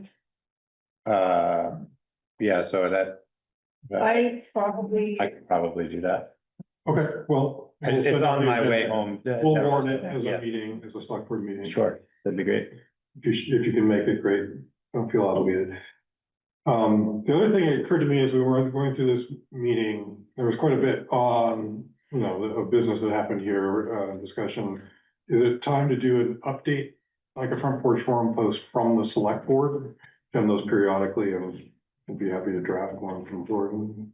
Sure. I was thinking specifically about the school board, because you're responding to something that the town or voters asked for. And so it might be Yeah, up to I mean, us I to think look it, at that. it would be good to kind of represent that and feeling a little bit more clear on what that commitment was from like a agenda planning standpoint and actions. I think I'm feeling a little more, clear on the commitment on the housing topic too. Yep. So these are, Chance to advertise that. yeah, Yeah, talk about something longer. yeah, longer term What did the issue. voters ask for? Read the minutes, John. They're in there. Weren't you here? Were you, I was at town, yeah, No, but here in this meeting earlier tonight. With Barry Bernstein was here? I came late. Yeah, Seven. it was a non-binding resolution, directing the select board, to provide feedback and communication to the school board and school administration about, the specific configuration proposal of moving pre-K and K, and that being counterintuitive and against the will of the community members. So we have some specific actions there to follow up on, now that we have a little more clarity around what the intent of that resolution was, and also setting up some dialogue time with the school board over the next 2 months, essentially, to try to push a little more clarity around the decision-making process, because it does seem like it is still somewhat open to influence and feedback. Was what I was gathering there. Yep, no problem. So with that, we've got the select board calendar, which is actually I was actually wondering that now that we're talking about like making a specific communication about a commitment to agenda items, I think we also need to be a little sensitive to like what we have on the runway for agendas, and making sure we don't over commit ourselves. Yeah. It's only 9:01. Right, so there's a series of guests over the next few meetings, right? Both housing and just check-ins. So I wanted to check in about that, if you're comfortable with the distribution and the quantity. And then the appointments is the other thing I was curious about, because that's gonna come, when it starts coming, there'll be a lot there.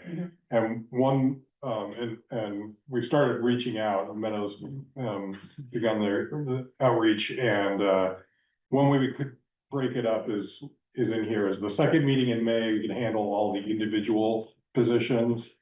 And then in the 2 June meetings, break up the boards and committees in case you need to do interviews and things like that. I would just comment that the housing discussion is gonna continue to be on the agenda, I would think. Yeah. And you know, we just, based on what we talked about tonight, I think we're gonna want to see the school board back. Maybe not every meeting, but.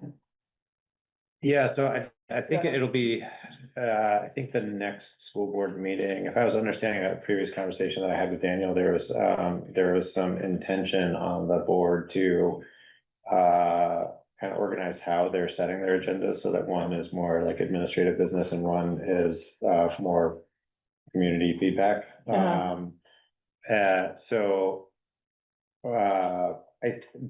That may inform how we want to schedule those meetings. And I think similarly, we might want to consider the housing conversation, like alternating between them. We've got standing meeting items, but I